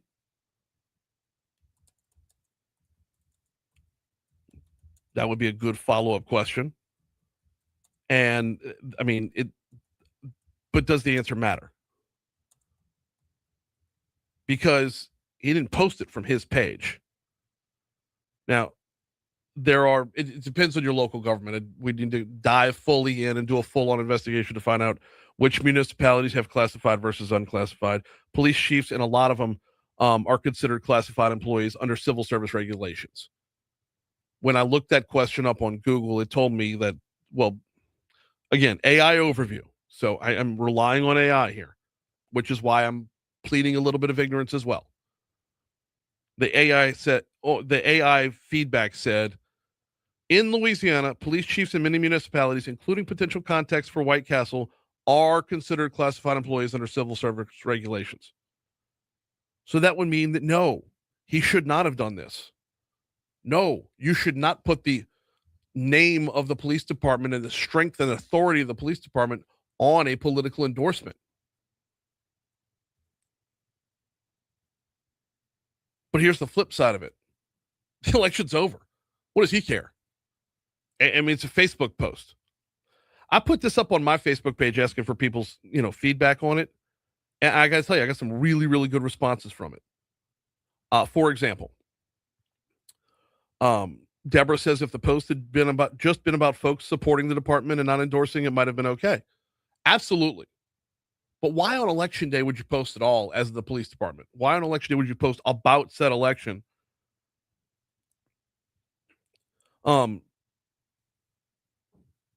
Numerous other people posting up. One Casey says, while I support the other candidate, I don't believe WCPD is a civil service protected department. I could be wrong though. So when Google said yes, they were, someone who has background in that field said probably not. But my bigger question is, what can you do about it at this point? The election's over with, and any penalty that would come down would have to come down on the chief, right? Not on the candidate. And can you go back and determine, and it wasn't, that close of a race, 62-38, not that close. But can you determine if a White Castle police endorsement was in any way, shape, or form a determining factor? How do you go back and, unscrew that light bulb? How do you go back and unpack that bag? I don't know that you can. So, and I also don't know if it's going to turn into a thing. I would be shocked if this wasn't already handed off to the proper authorities to get a closer look at it from someone who actually knows the answers. I'd be really shocked if it wasn't. But is there just going to be a shrugging of the shoulders saying, well, Chief's probably going to retire soon anyway, who cares? That didn't determine the outcome of the election, who cares? Just another example of how in Louisiana, man, we could find a way to skirt around a rule, a reg, in any way, shape, or form. So just wanted to throw that out there as we are looking at an election year that's going to include a lot more than just what went down last Saturday. So shout out White Castle Police Department right there, giving your full-throated support to a political candidate.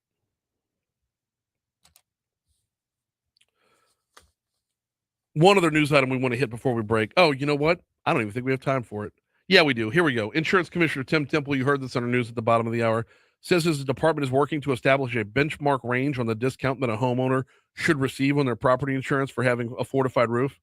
Temple says the benchmarks are being thoughtfully developed to help consumers receive the discounts they deserve for that fortification. The fortified roof program is very popular, and for the last several years, there's been a push to make a mandatory discount. Yes, because that would be the next step. We're seeing all the pieces come into place as far as lobbying insurance companies for lower rates. Well, who would qualify for those lower rates? We've seen all the pieces come into place for putting fortified roofs on as many homes as possible so that as a whole, we're better protected as a state. Now, where do the rewards go? Hopefully, we'll talk about that a little bit more in the very near future. Right now, though, we got a break coming up. Coming up on 747 at Talk 107.3 FM. On the back end of the break, we're going to talk Super Bowl commercials next.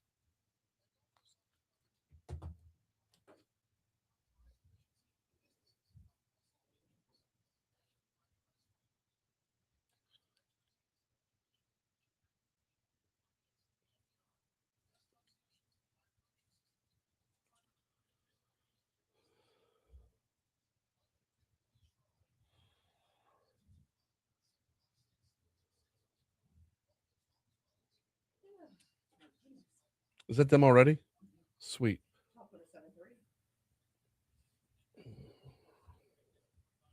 Yes, sir. We'll come to you in about 2 minutes. Okay, thank you so much.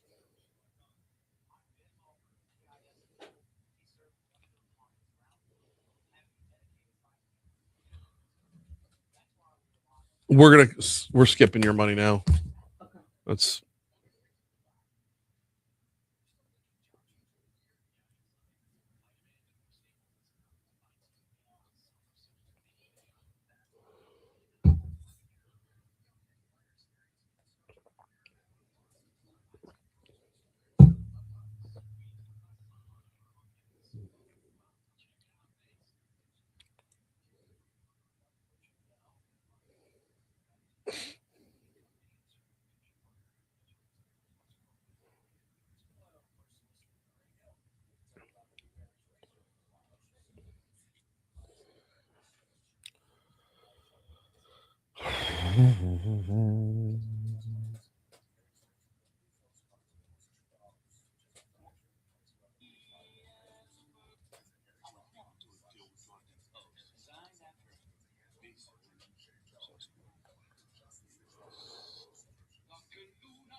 All right, coming back.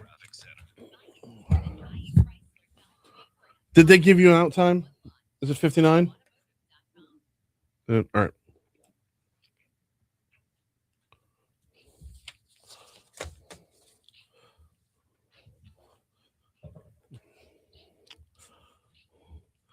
$7:50 at Talk 107.3 FM WBRP. Mornings with Brian Haldane, rolling right along. All right, let's break it down.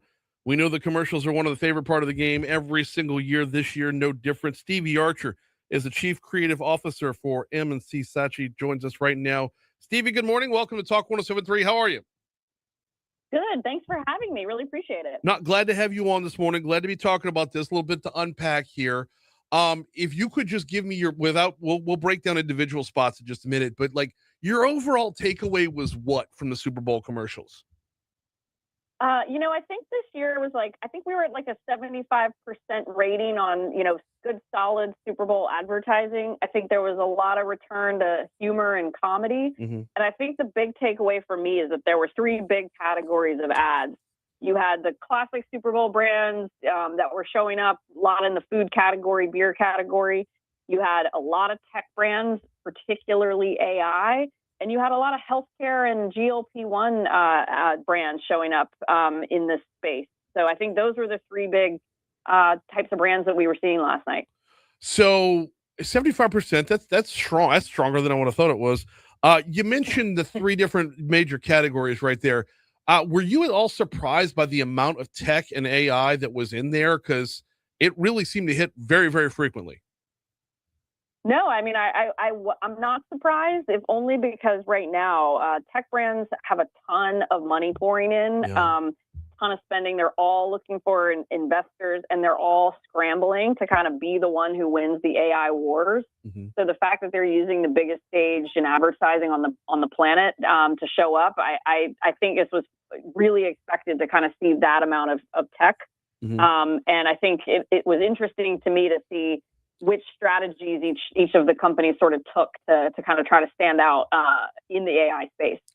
Very interesting. So more to the tune of the advertising wasn't for attracting users. The advertising there might be for attracting investors. Yeah, in some cases that's true. I mean, I think when you see like Amazon Alexa ads, which are AI ads with Chris Hemsworth, those are ones where they're trying to maybe attract users and say use Alexa in your everyday life. I think when you're talking about OpenAI and their ads, it was kind of clearly geared towards we're going to set a standard and a message for who we are as a company and remind everybody that we're here. Mm-hmm. And then you had others like Claude, who was kind of being aggressive and attacking the rest of their AI competitors, and definitely different demographics, but being visible on that big of a stage says we're in a company to reckon with, and so maybe give us more money or spend your money with us. And the GLP-1 ads, they work hand in hand with the classic brands ads, because it's okay to smash a whole bunch of beer and potato chips because we've got the Wegovy pill for you on the back end. Yeah, I mean, I think it's interesting. Healthcare is a big space in Super Bowl. It has been for the last few years. Mm-hmm. And I think, kind of breaking the stigma about what it means to be in the weight loss category. I think that's the big task for those brands. And I think they're, rising in success. And the fact that Wegovy is available in a pill now, I think it'll only continue to kind of keep being something that people consider for themselves, and showing up at the Super Bowl in a way that feels like a Super Bowl ad, I think was a smart way to go, because it makes it a little bit more like this is part of who we are and part of being acceptable. So I think we're going to continue to see more healthcare and more GLP-1 as we get to Super Bowls after this too. As insanely popular as the GLP-1s have been lately, I don't know that I saw the press release or heard the news, and I may have just missed it, but like, they didn't make a big splash about Wegovy being a pill until last night. Like, were they breaking news and not just advertising?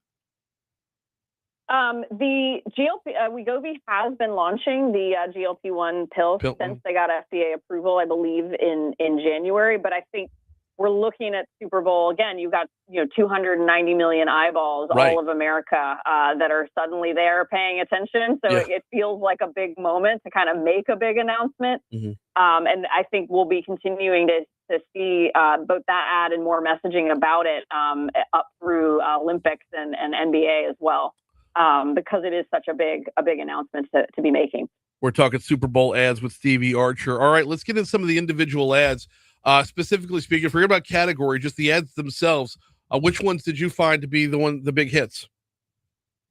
I think the ads that do really well at the Super Bowl, they're entertaining, they're really simple, and you know what they're trying to land for the brand. I think the number one spot for me that I think was kind of the standout, because it was just straight up pure and simple great Super Bowl advertising, was the Budweiser Clydesdales ad with the baby bald eagle and Freebird in the background. Yep.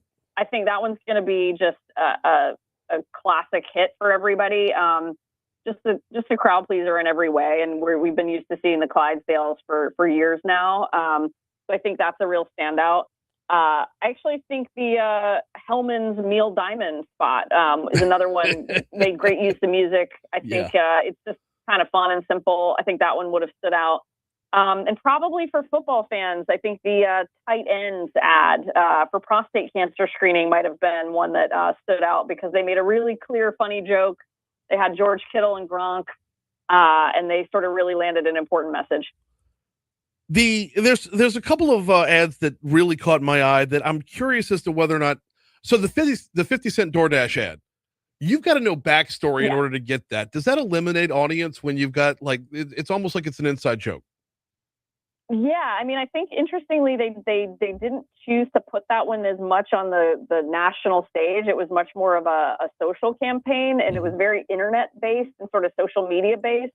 In general, if you're kind of going for like inside jokes and sort of inside culture, you're going to do better on the social platforms like TikTok and Instagram and places where that's happening. Yeah. It can be really tough to kind of cut through and when you're talking to a mass audience that's present during the Super Bowl, inside jokes, niche culture doesn't play quite as well. So you really need that like mass appeal and populist appeal to cut through. The Emma Stone, where she could not get her website. And I absolutely loved this commercial. I thought it was brilliant from start to finish. But here's the rub. I can't remember who it was for. Yeah, that ad was for Squarespace. So I'm happy to help you know what it was for. That was they had her Academy Award-winning director partner, who she's been in a lot of films with, Yorgos Lanthimos, do that one. So it was really beautiful, really interesting. I feel like it was kind of an old message. It was about 15 years ago. It was all about, can you get your own domain name? Mm-hmm. We were doing that when the internet started. It's like, quick, go get your name so that somebody else can't buy it. So I'm not really sure what the strategy there was this year and with that particular spot. We got about 1 minute left with Stevie Archer as we're talking about Super Bowl ads. The Matthew McConaughey with the conspiracy theories kind of dovetails with the number of folks that think that the NFL is scripted. You have kind of a dual running line right there where it's kind of an inside joke, but it's for NFL people. Yeah, and they've doubled down on that particular, like, the NFL is a food conspiracy campaign for quite some time. I continue to feel like it's a little bit of a stretch. I feel like but he delivers, though. He's so good. I mean, the fact that the NFL Hall of Fame is a juicer, I mean, I think that was a clear observation. I don't know if, especially following the Bill Belichick snub, but a lot of conversation about the Hall of Fame this year. I think that one landed particularly well. But yeah, and you've got big star power in that one too, with Bradley Cooper in the Super Bowl version of the spot. So yeah, I mean, he's a perfect example of a mass populist. Everybody knows Matthew McConaughey, so that's one they can cut across. Even if I think Grubhub actually outdid them with offering to give everybody their fees. Back. George Clooney. And that's the last one. And I know you got to go, but the last one before I get you out of here is: are you finding more and more of a reliance on big name celebrities as opposed to the rest of the storyline? Yeah, I mean, celebrities are a key part of being successful in the Super Bowl. You don't have to have them, but again, you're speaking to audiences that are, massive all across the United States. So if you have a person in your ad that everybody knows, everybody recognizes, everybody likes, and you understand who they are, that's your A-listers, that's your huge pop stars, that's your huge Hollywood actors, and it can really help memorability and standout. So yeah, it's really important. She is Stevie Archer. We appreciate the breakdown. Thanks for a couple minutes. Awesome. Thanks. Appreciate it. Thank you. This is WBRP Baker Baton Rouge. It's 8 o'clock.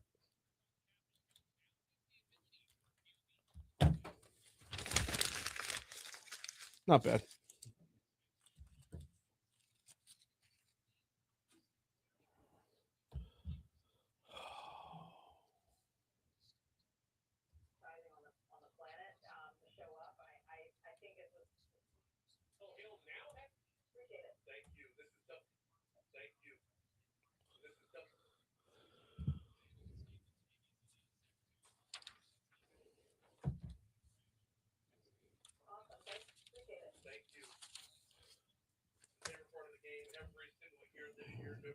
Stevie Archer.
The BREC Room.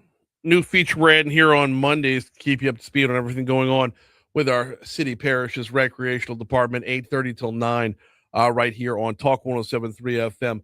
We're going to be bringing that your way starting today and hopefully moving forward as the folks are get so much going on.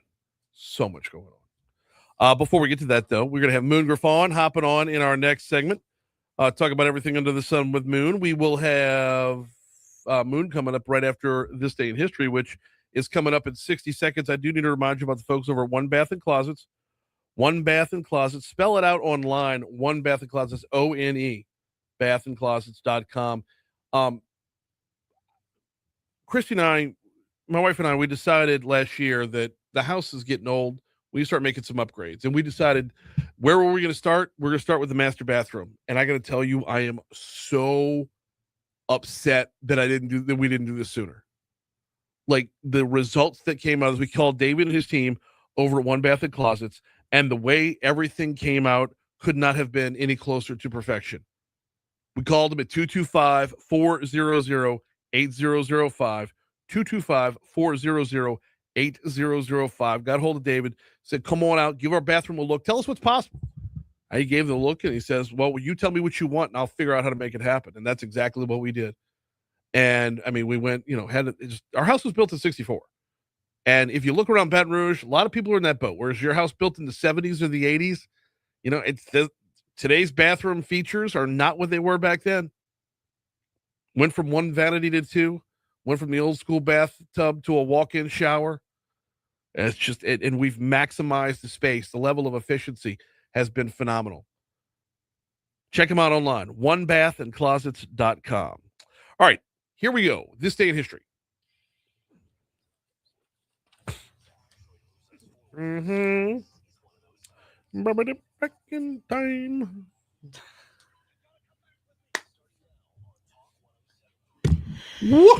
All right, going way back to the year 1812, Louisiana becomes the 18th U.S. state. Today? On this day. Today.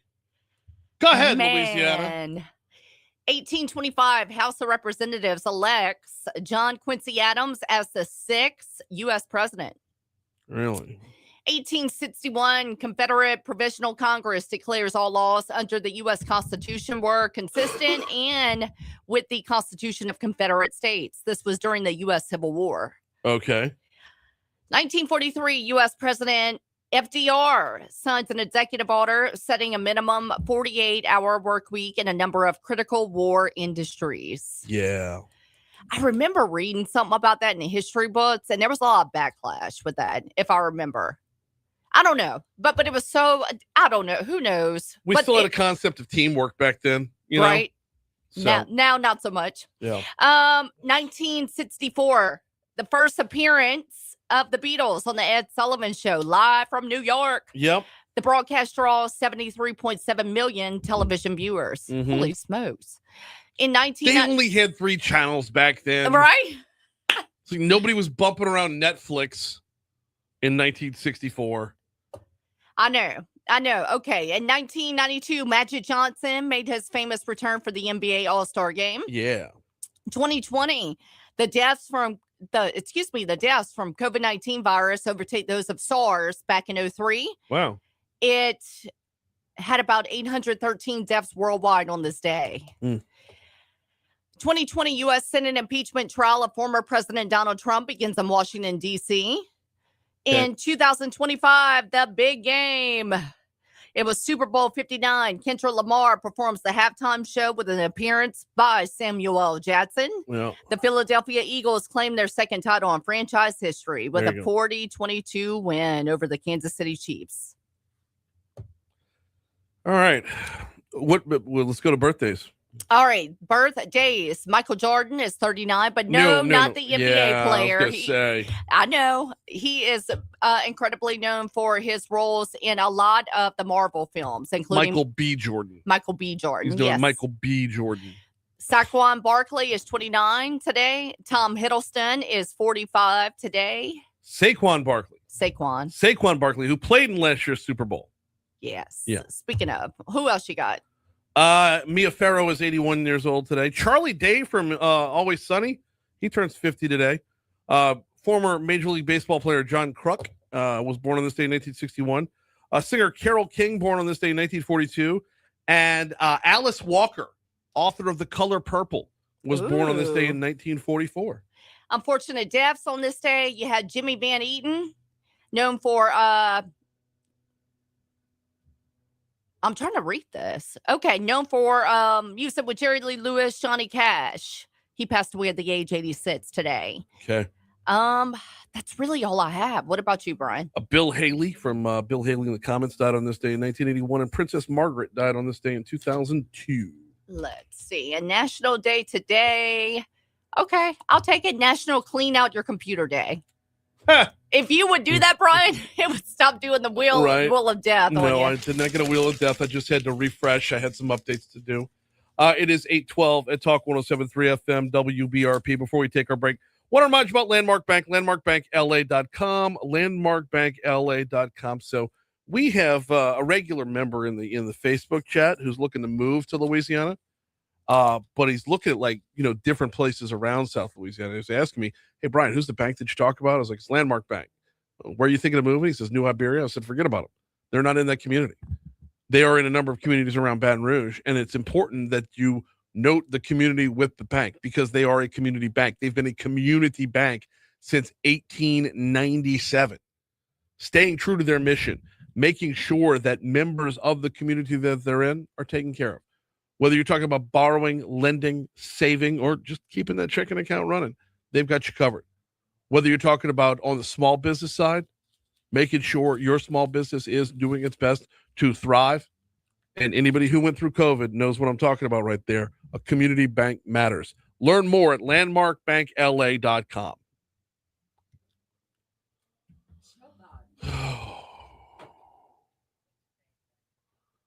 All right, I've got to figure out how to get 2 more spots in here before we hand it off to. So I think what we end up doing is we'll break at 27, and then I'll walk us up to 30, and then we'll have the 30-30 national news, and then I believe it comes back to us from there. Look through the log to make sure I'm right, but. Oh, you know what I forgot to do? I forgot the part, and I had it in my my Olympic update. I'll get to it tomorrow. Okay. What were you asking me? I'm sorry. It made me. I think we go till 27 and then we break. Okay. So it'll walk us up to 30-30 for the news. Oh, I see what you're saying. Okay. What does the log look like? Not this break, but the next break. Okay. Next break.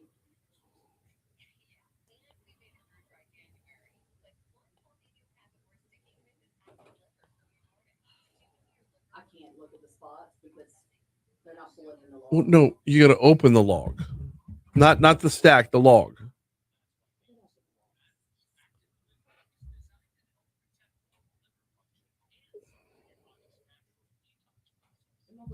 You talking about this one, right?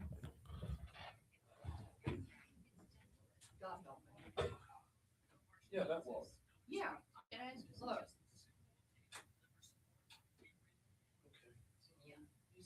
Yeah, see, break at 8:27, and then should walk us up to 8:29. There should be a traffic right there, and then the BREC room opens up after that. Okay. And then we break it. Does that show 48? Okay, we'll break it 8:49. We'll check traffic and your money now, and we're right back in. Okay, cool. All right. Okay. Good morning. One more segment to go, and then we'll get rolling.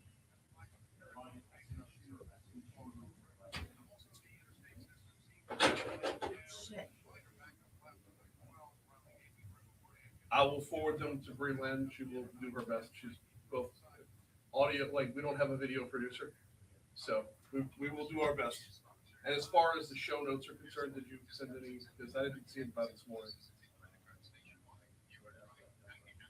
Okay. Did you see that during the show? Hey, Boo. Hey, I'm good. How are you doing? Okay. Okay, we'll come to you in 2 minutes, okay? Thank you.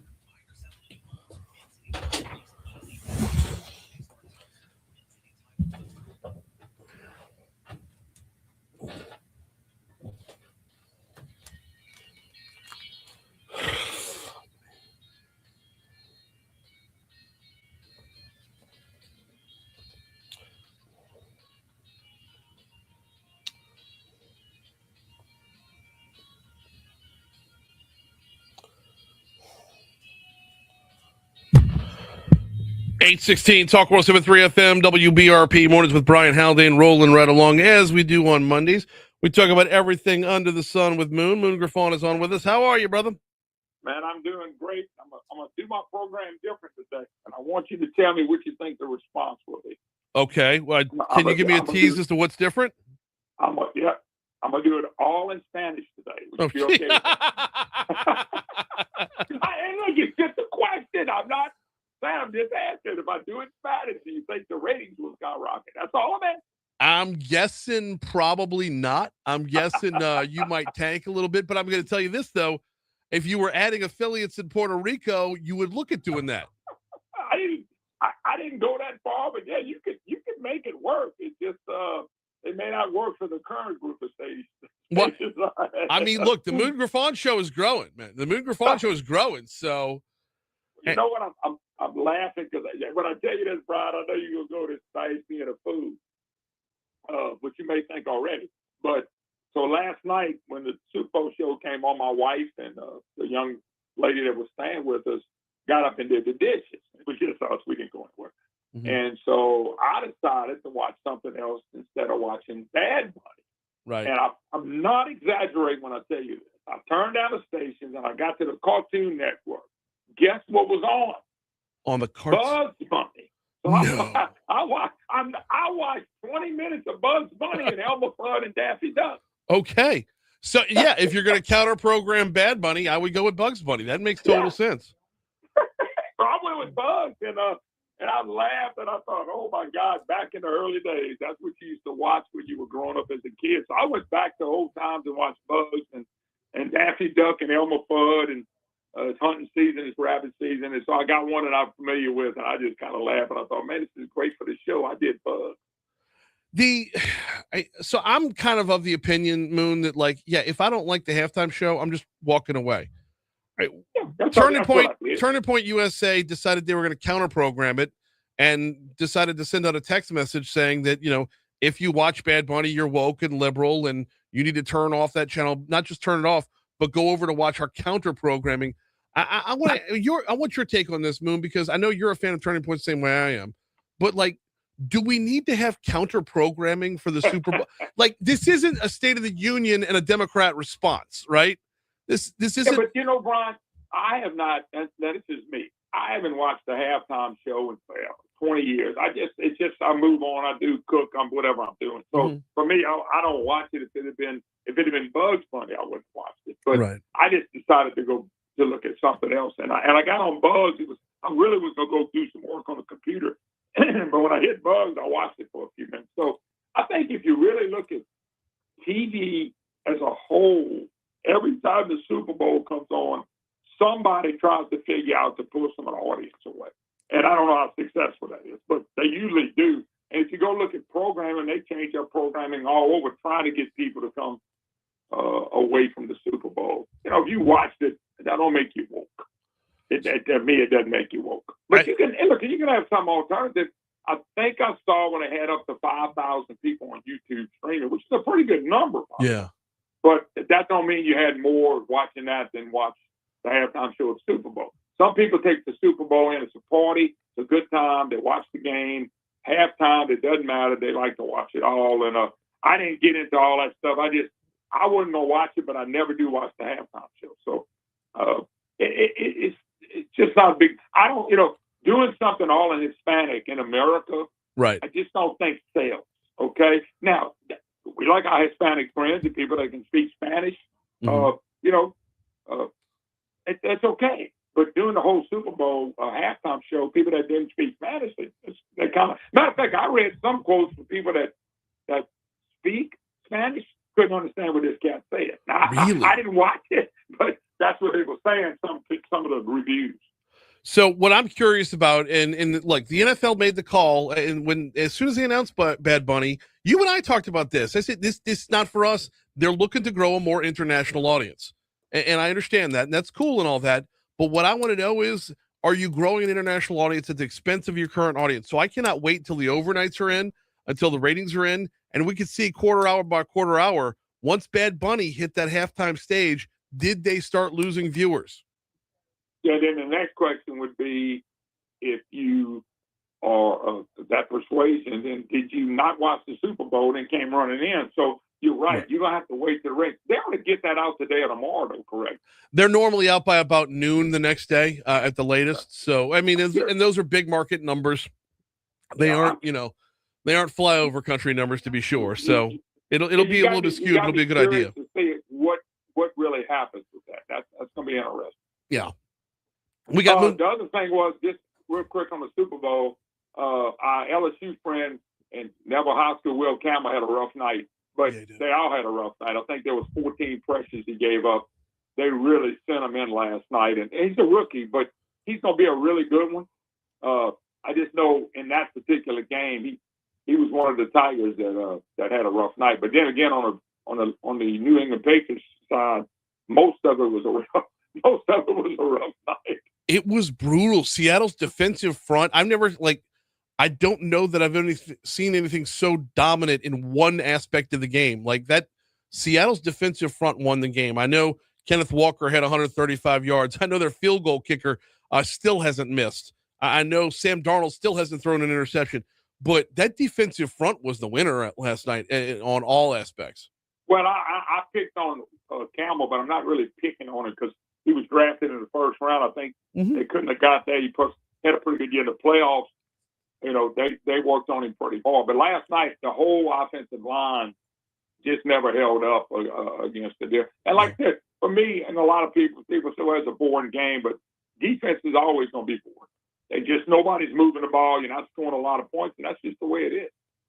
So, and yeah, I'm one of those weird guys that watches the big uglies up front, though. To me, it's you can say a pitcher's duel is boring in baseball, but like watching someone master their craft and perform it beautifully, it doesn't have to be high scoring and acrobatics for me. It's if I'm watching those big old dudes just absolutely smash mouthing for all four quarters, it just that I can appreciate that greatly. Yeah, when I watch a baseball game, Brian, I love a pitching dude.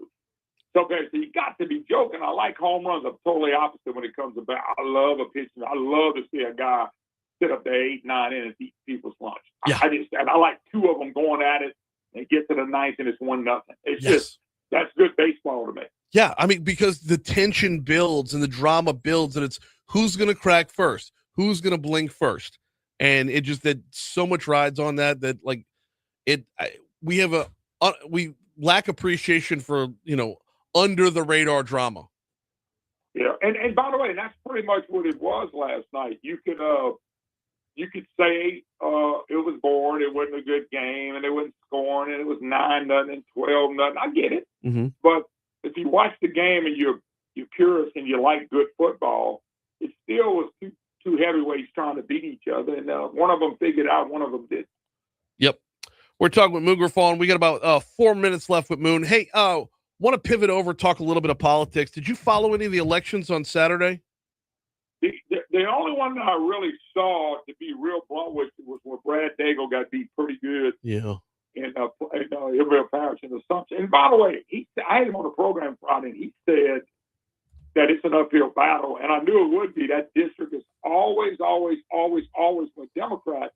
And what happened was, the hope was, because the district went about 51% for Trump, they thought there was some hope there, but that was Trump. And that was voting on a national election versus the local election. And I found that people always come back to their local roots. We see it in the governor's race. We see it in state races. We vote a little different than we vote sending somebody to Washington, D.C. Yeah. So that was the only one that I really paid attention to. Were there any barn burners? So, well, that was the only one I was paying attention to as well, because the only one that's in, my list in Talk 107.3's listening area. But I'm going to throw this one out there at you, and I don't know if you caught wind of this yet. On Saturday afternoon, the White Castle Police Department on their Facebook page endorsed Chastity Martinez. Oh, did it really? The department, well, it was the chief of police on the department's page.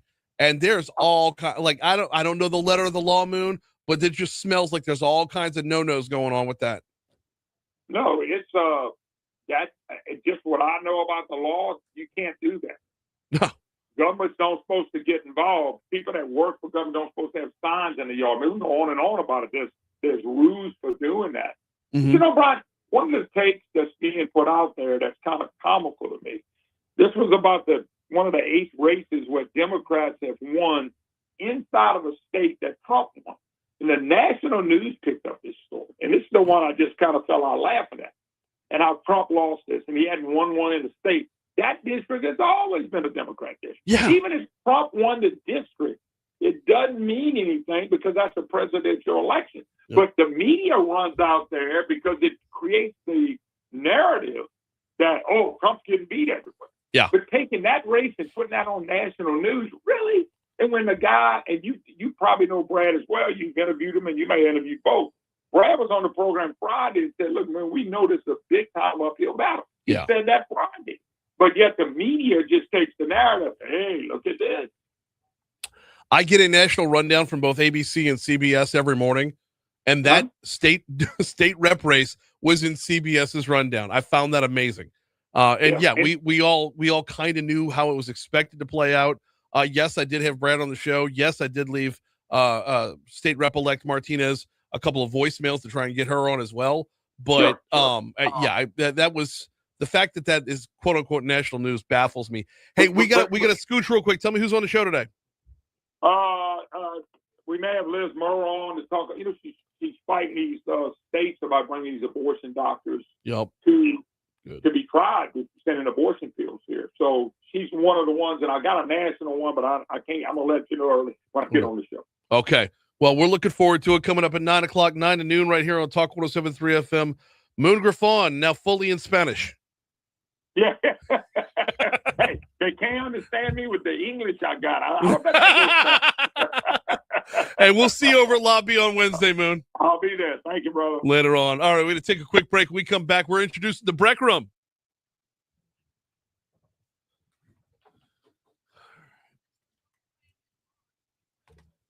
All right, guys, come on in. I sent you a link.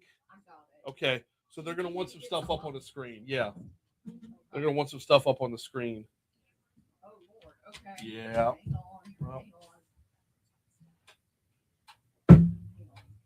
Y'all are here, and that one. Okay. Where should Janice? You what? He was asking about the door. Yeah, Condon was screaming earlier, and it was bleeding through, and I don't think he knows he has a microphone. I think he just opens a window and shouts to 10 parishes.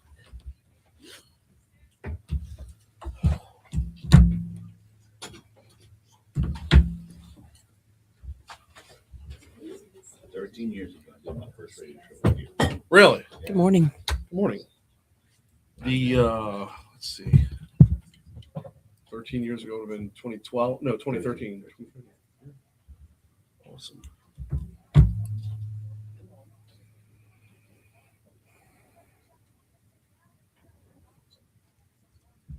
You haven't been drinking tequila this morning, have you? You what? You haven't been drinking tequila this morning, have you? Not since the bottle emptied. Last time I saw you, I've been drinking tequila that morning. Oh my gosh. Oh, I know, right? Yeah, not this morning for sure. But I do love when Natalie comes in. Natalie Noel. Mm-hmm.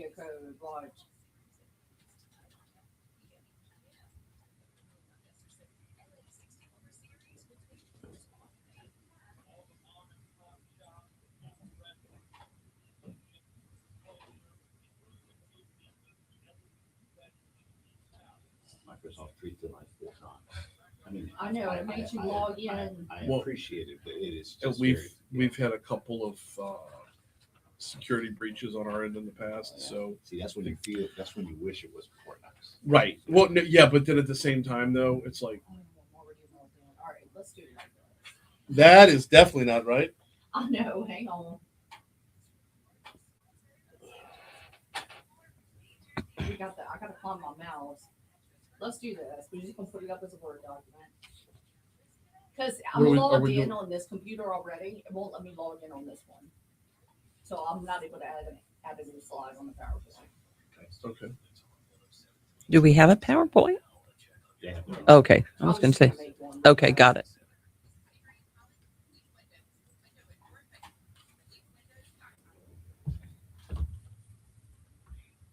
And when we post the full audio, Are we going to news or are we going straight to them? Straight into the open.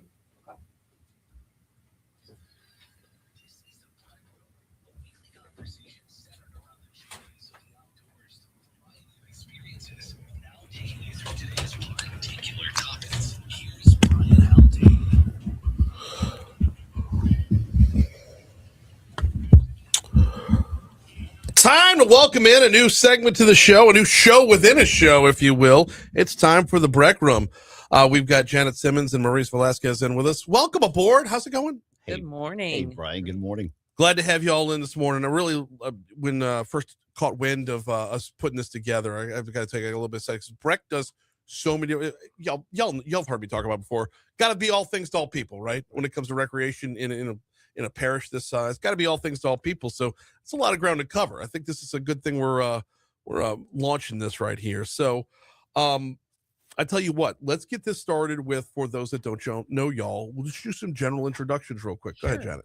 So I'm Janet Simmons. I'm the interim superintendent of BREC. I've been working with BREC since June 1st of 2025 and delighted to be able to help the community and working together with my colleague, Maurice Velasquez. Hey, thanks, Janet. I'm Maurice. I'm the interim COO. Likewise, I came on board pretty much almost full time with Janet.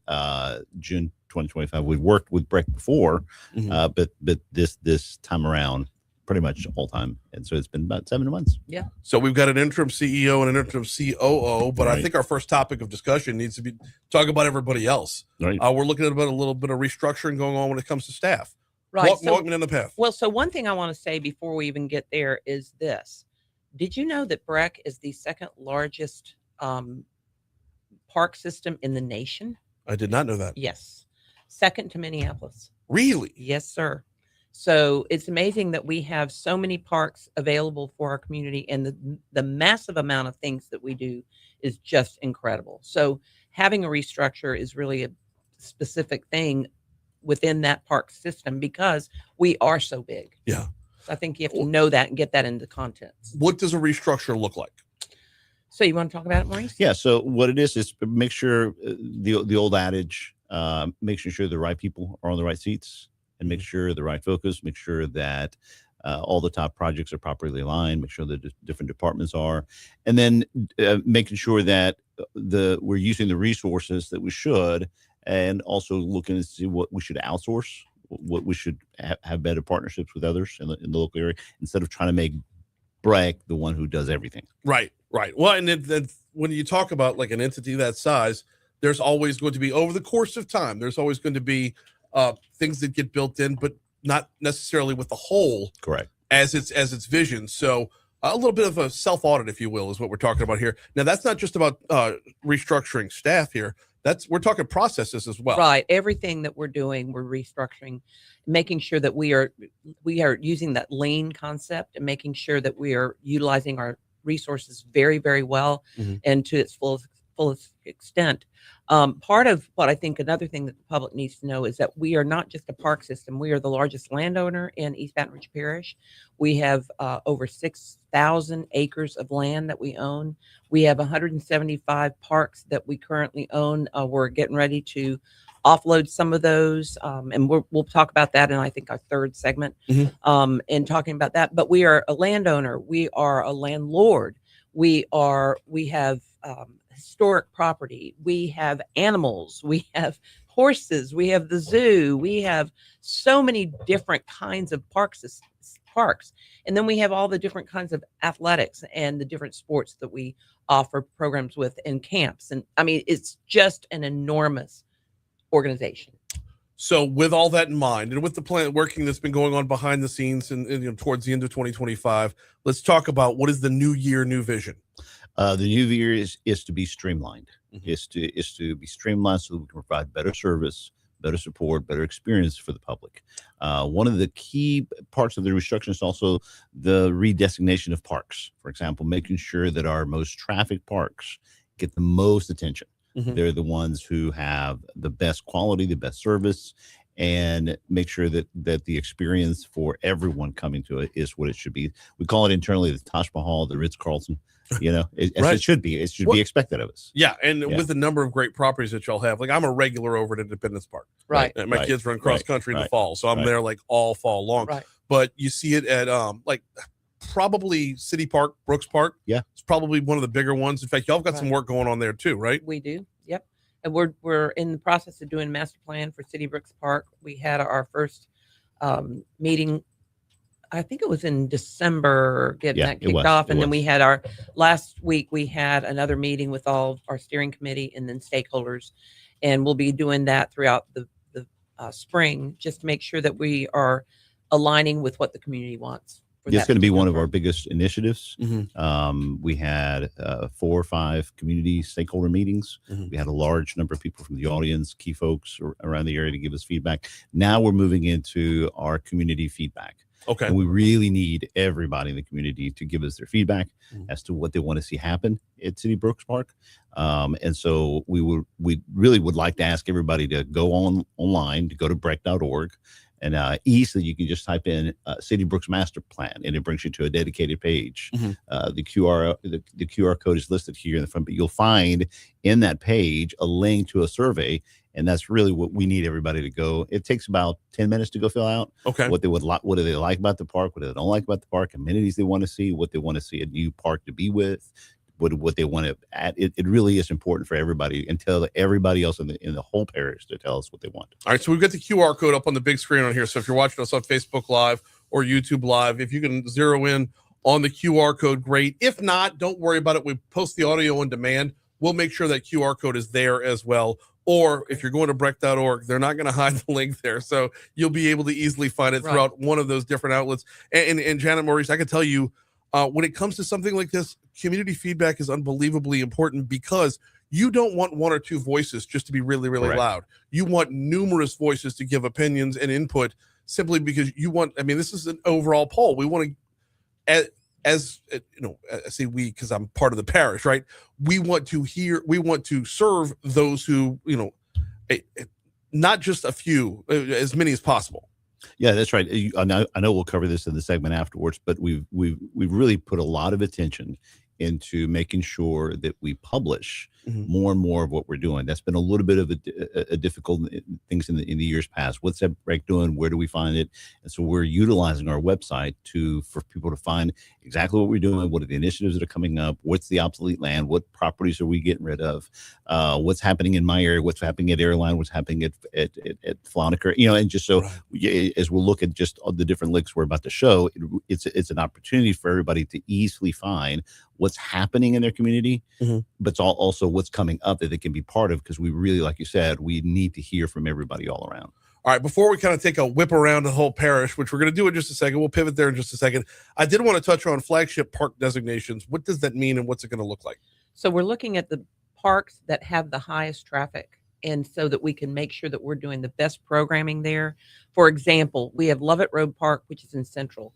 You have a whole group of people that are pickleball players, and that's what they do is at Lovett Park. And they also play basketball. Well, we're only open 3 hours a day. That doesn't make sense. We're only open 3 hours a day in the week, during the week. We're not even open on the weekends. And it's one of our most popular parks. Right. Yeah. Why is that? So it did make sense. Just restructuring the time that we're opening, utilizing the people that actually use the park as volunteers, so that we can partner with our volunteers to make sure that we can have those parks open for people to use them. It makes a lot of sense. Yeah, absolutely, it does. All right, we're going to pivot real quick, kind of move over to another portion of the BREC room. That's I'll call it whip around coverage here. The parish covers a lot of ground, covers 5 different cities. As I understand it, at BREC.org, if you hit up BREC.org, like let's just say BREC.org/Central, you're going to find everything going on in Central. Right. Maurice, you told me about this about a week or so ago. And what an unbelievable resource. Yeah, it's really been a game changer the last 2 weeks. We've been working on this for quite a while, but the communications team came out and really with a bang. So every city, and of course, it also includes the unincorporated areas. Mm-hmm. So for all the unincorporated areas, you find it under BREC.org/Baton Rouge. Mhm. So if you just type that in, it brings you to a site dedicated for everything that's happening in Baton Rouge this week. Okay. And at the bottom of the page, you can scroll around and you see a calendar of events that's happening in Baton Rouge. Mhm. You want to know what's going on in Zachary? Go to BREC.org/Zachary. Right. Again, it tells you about Zachary. Same thing, /Central, /St. George, /Baker. It's a real game changer because it makes it a lot easier for people to find out what's happening in the cities. All you got to do is just remember the URL. Yeah. And it's park specific also. It's date so specific, within the it's park city, specific. right? Right. And with BREC covering the entire parish, if you want to look at that community calendar, if you want to look at things that are going on, it can get a little bit cumbersome. A little bit cumbersome if you're looking at the whole parish. When you Mm-hmm. start to narrow down, if I'm looking at just Zachary, I know where those. If I live in Zachary, I know where those parks are. I know where I'm going, and that's all that I need, and that's all you're going to feed me. That's right. Yeah. One of the things that we're looking at to do as well is to put some park signage in each of the parks, Mhm. especially the flagship parks, so that people can just click on a QR code and they can go directly to what's going on at that particular park that week. So Park if I'm at the specific. park, Park yeah. specific. So let's say I'm at Gus Young Park Mhm. and I want to know what programming is going on at that park that week. I can click on that QR code and find out what's going on at Gus Young Park. Very, very cool stuff. Mhm. And this is like you said, this is not just one park or one area. It's each park, each area, broken down individually. This is the BREC Room. We're talking with Janet Simmons and Maurice Velasquez about what's going on at BREC. And while we're talking about what's going on, I want to kind of talk a little bit about the future, if we could. And yes, I am keeping an eye on the clock there because I know we got a lot of ground to cover. I want to talk a little bit about the future. The Imagine Your Parks Part 3, the parish-wide strategic plan. First and foremost, if you want to check it out, it's available online. Yeah. The level of transparency that y'all are adopting is definitely moving in the right direction. So let's talk a little bit about the strategic plan. So this is the plan that was voted on by the taxpayers, and it's a 10-year plan. It kicked off in 2025 as that was the transition year, and then 2026 to 2029 are the next 3 years of the Imagine Your Parks Part 3. Mhm. And we're working on specific projects that have been identified by the community on specifically to that plan. So like you said, if you go online, you can see the whole park, the whole plan, but we're working on these different master plans for different parks. Right now we've got Palomino Park, we're finishing that one up in Central. We've got the Greenwood Park that we're finishing up. We've got the trail system. We're working on Cedar Crest. We've got the airline park where the state fairgrounds is going on in St. George. Mhm. And so we've got a lot of projects all throughout the East Baton Rouge Parish area. We just finished Pride Park. I think that one will be back up and running pretty soon, maybe mid-April. So every month we bring to the commissioners at the meeting the status of where we're at with the projects. One of the hardest things when we came in is pretty much like you said earlier, the transparency and the communication of where all the projects are. That's been probably one of the most difficult things, but we got it. It took us about 3 or 4 months and we were able to say, all right, here's all the plans, here's all the projects. And so now this past month, we started publishing it on websites so that the public at large can know what the projects are. So all of our 50, 60, 70 projects, they're now listed on BREC.org/publications. And you can scroll down and go see the strategic plan. And it lays it out park by park, timeline by timeline, what's going to be happening Q1, what's going to be happening Q2. And people can see what's happening in the parks near them. Now, what's the difference between that and the project portfolio? The project portfolio is the one of upcoming that we're wanting to do. So, for example, we want to do an indoor pickleball building. Yeah, you do. So facility. All right. Well, that's not in the projects because it hasn't been yet launched. So the portfolio is those things that we're forecasting, that we're planning, that have not been yet approved or that haven't been funded or allocated. So it's portfolio of highlighted parks or initiatives that are planning to come up. Another thing about IYP3 is not just park specific, but it's also subject specific. So for things such as looking at our retirement plan and looking at how BREC is internally operating and making sure that we are doing the best that we can with taxpayers' money. And so that's something that we're looking at, is how can we possibly redesign how we're doing retirement for BREC employees. The other things that we're looking at as well is like hydration and making sure that the heat factor for our employees and also park patrons, we take that into account. The heat index has been so hot, especially during the summertime, making sure that we have watering places for not just people, but animals as well. And then also having covered park areas, having shade. And that's so important for specific parks. And especially if you're a walker, we're looking at Perkins Road Park Master Plan, which was completed last month. And we'll be presenting that to the commission probably in March. They're designing that to where the people who are walking will have at least some kind of shade to walk in, especially during the summertime. So those are things that we're looking at, not just revamping the parks, but let's see if our experience in the parks can be better. I tell you what, as you were mentioning shade, my thought process was the parks that I visit. And I'm like, you don't need shade at Highland Road Park. There's plenty of trees at Highland Road Park. But when you start, zoom out, there's a lot of properties out there, and each one of them has its own personality. So that's a good point. For example, all new pickleball courts will be covered. We're no longer going to be building pickleball open air. The pickleball community has spoken very loudly and clearly with us. We're going to start meeting with them on a regular monthly basis, and basically our decision has been in the last 2 months that no more pickleball courts that aren't covered. It just doesn't make sense anymore. You can see it in my eyes how tough I'm trying to suppress and making fun of the pickleball people. They've taken the world over, Maurice. Yeah, and we're trying to get ahead of it because there just wasn't a strategic plan around pickleball. How could there be? It just popped up. Have you played pickleball? No, I have not. You have to. You have to. You have to because I went up to Love and we had a meeting with some of the patrons up there. And after the meeting was over, one of them said, I'm not going to mention his name on the air, but I don't think he would care. But anyway, he said, let's go play pickleball.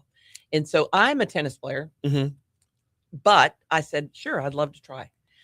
We had so much fun in the 10 minutes that we played. It was unbelievable. I went home and told my husband, we got to go start playing pickleball. Yeah. It was so much fun. I know. So many of my friends are into it. My daughter's into it. Yeah, I don't know. Well, my grandkids are, so of course I'm going to want to start playing pickleball. It just when you're there, like at a distance, and you can hear it in the background, it sounds like the last 10 seconds of microwave popcorn popping. That's what it sounds like from across. Well, soon in the next couple of weeks, we're going to be announcing again. We're going to be meeting with what we call the pickleball council of a parish-wide calendar, a master calendar, a schedule of where all pickleball courts are available. Some those that are dedicated, those that are mixed, and so hopefully soon we'll have a better answer for the pickleball community. If it feels like this has been moving quickly, you are absolutely right. We're covering a lot of ground, but we do have to pause real quick. We're going to check traffic. We're going to check your money now. The BREC room continues right next. All right. Hal Park. You all right if I mention it? Oh, of course. Hal Please Park do. community Talk about meeting tomorrow. Yep.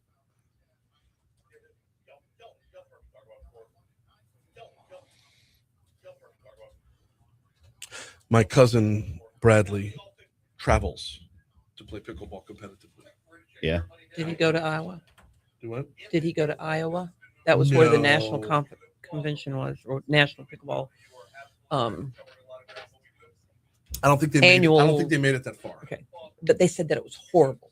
Really? The people that went to Iowa said it was just really. The courts were terrible. They were So that's why we got to.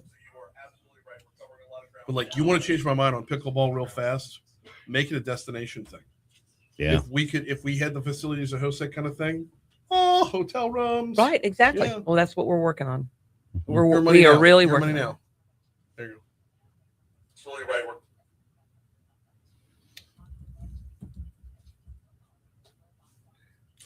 So I got obsolete.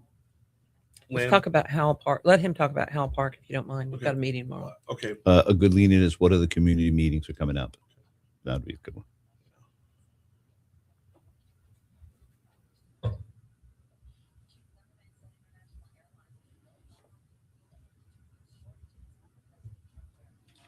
What are the Mardi Gras things that we're doing? Ooh, you call me blank on that one. Do y'all know? was a question? Mardi Gras. Are we doing anything Mardi Gras ish? We have Mardi Gras holiday camps. Okay, Like we with might want kids to around mention that. school. This has been, and all that is BREC.org/holiday camps. Right. Okay. That's true. Crew Day Zoo's still going on. Crew Day Zoo. It's that hang tag program that the zoo's doing. Mhm. Yeah. I don't know all this still. You wrote it all. Right. Yes, please. You need a pencil? Okay, yes. Sure can.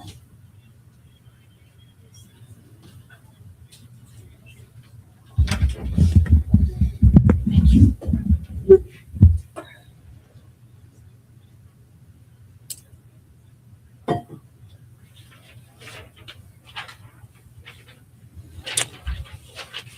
Just standard bump on the way back in. You don't have to play the whole intro. Okay. Stay. There you go.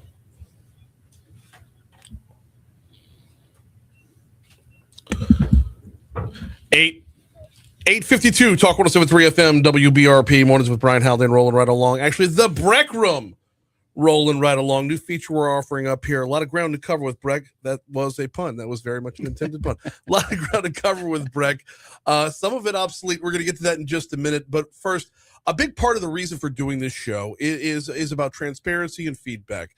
When you have an entity in the city parish, there needs to be active communication back and forth. This would be one-way communication here, but coming up at Howell Park, I understand you got some two-way communication coming. Yes, we do. And community meetings are essential for us. We have stakeholder meetings where we meet with individuals or groups that are very key in that community, but then we open it up to the community at large for everyone to come in and give us the feedback. And the one we're about to do next is a stakeholder meeting we're doing at Howell Park on Winborn. It's tomorrow at 5:30. We welcome folks that are interested. It's a key park for us, and so we're starting it up for the summer, getting ready for the summer for the pool to open. And so we're planning new programs, we're planning improved security, and so we want to get more involvement from the community. We're going to be mapping out, you talked about attendance at parks and finding out what I would imagine Howell's going to be like super top notch, big time, because big just time. that perfection of location. The pool is great. The facility is beautiful. It's got community issues as far as crime. There's a lot of things for safety. And so we had an incident last summer, so we're trying to get ahead of it. And so we're involved with the community. We've had really good feedback from the community. We've had easily 15, 20, 30 individuals giving us specific feedback, which we're going to review tomorrow, but now we're opening it up for the community at large to give us a lot more of what they want to see happen. And we're going to showcase the things we've been doing since June, July, improve security, cameras, police force, and better programming. We got about 6 minutes left, 6.5 minutes left on the BREC room. We got Janet Simmons and Maurice Velasquez in with us, talking about everything going on at BREC. I do want to pivot over to the obsolete land, and we're going to get more, more laser focused in the future. This opening installment is just a general overview. It's good, but knowing that y'all are paying attention to what's obsolete, so talk to me a little bit about where the focus is. So that goes back to the IYP3 plan. People in the community have identified that maybe we have too many parks, and maybe there is land that we could get rid of. And so we have been tasked by the commission to identify what those parks are and how we can dispose of them. And so when we say dispose, we don't mean just throw them out, of course, with the throw the baby out with the bathwater type thing. We're talking about a specific plan of action. So our first park that we identified, and we've already done a appraisal on, and it's ready to go, is the land at Industrialplex, which is in the city of St. George. Okay. And so we're working with the city of St. George on the properties that they have in their community to see if they're interested in the land that we have in St. George that we have deemed obsolete. So we're starting with that. For those that don't know, that Industrialplex Park is not on the Industrialplex side of Seagan. It's on Industrialplex, but it's on the west side of Seagan, correct? Correct. Yeah. Right. So, which honestly, it's right next to the FedEx. It would be a lot more valuable to an investor than it would be to the park system. Right. And we haven't had anything there. There's no park there. It's just land. Right. And so, and it's land that's we're not able to use it the way it is. And so that's why we have identified that as one of our first pieces of property. Now, we have already disposed of some land prior to this. So but this year we're uniquely looking at that based on the IYP3 plan. So this is the first of what? Do we have a goal for narrowing down? Well, we've identified 30, have right? 25 to 30 properties that we've identified, and they can all be found at our website. Okay. We just published those last 2 weeks ago. Again, game changing, very transparent, and it gives the people, everybody in Baton Rouge, the whole parish, an idea of how the process works. We get a lot of inquiries about that. What properties, and what's the process? And so we built this page so that folks would know, and we have gotten an enormous amount of feedback in just in the last 2 weeks once the word got out. So you can go find all the 25, 30 properties. I'll give you the name of a couple of them. For example, Cortana Place Park, Sharon Hill Senior Center, Avenue F Park, Hunters Point Drive. All of them are listed there. And our options are either we can sell it to the open market, or we can give it back to the people that donated it, or we repurpose it, but right now we're evaluating all of those 25, 30 properties and getting the appraisal value while we figure out all the restrictions that come with whether we can sell or not, and we should have a final go or no go on all these properties by end of May. However, we encourage everybody to stay very close in contact on that page.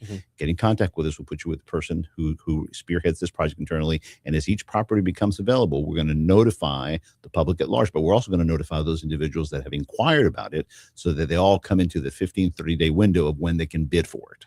So it's a good process. It's very public. It's very transparent, more transparent than it's ever been. And so the first place to start is to go to BREC.org/publications, scroll down now all the way to the bottom. You'll see the link where it says obsolete lands, and you'll find all the information there. And before we move on, it's important to note, it's not just land that isn't being used.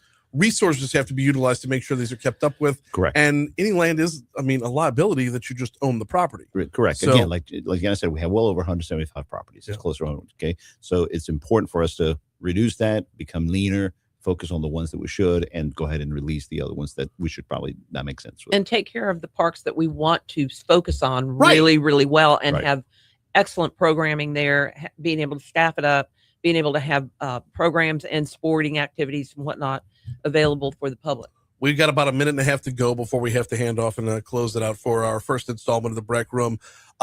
Would y'all rather talk about what's coming up next week with BREC camps? Because I know every time that there's a closure in schools for holidays, y'all step up. Yeah, so I think probably I'm going to just guess at this because I don't know for sure, but probably it's too late for you to register at the BREC camps. However, we do provide camps for parents who kids are off for break, and next week, of course, we've got Mardi Gras break, and so you can go to the BREC.org/holiday camps, I believe, and inquire more about those camps there. But remember, starting in March, we're going to be taking registration for the summer camps as well.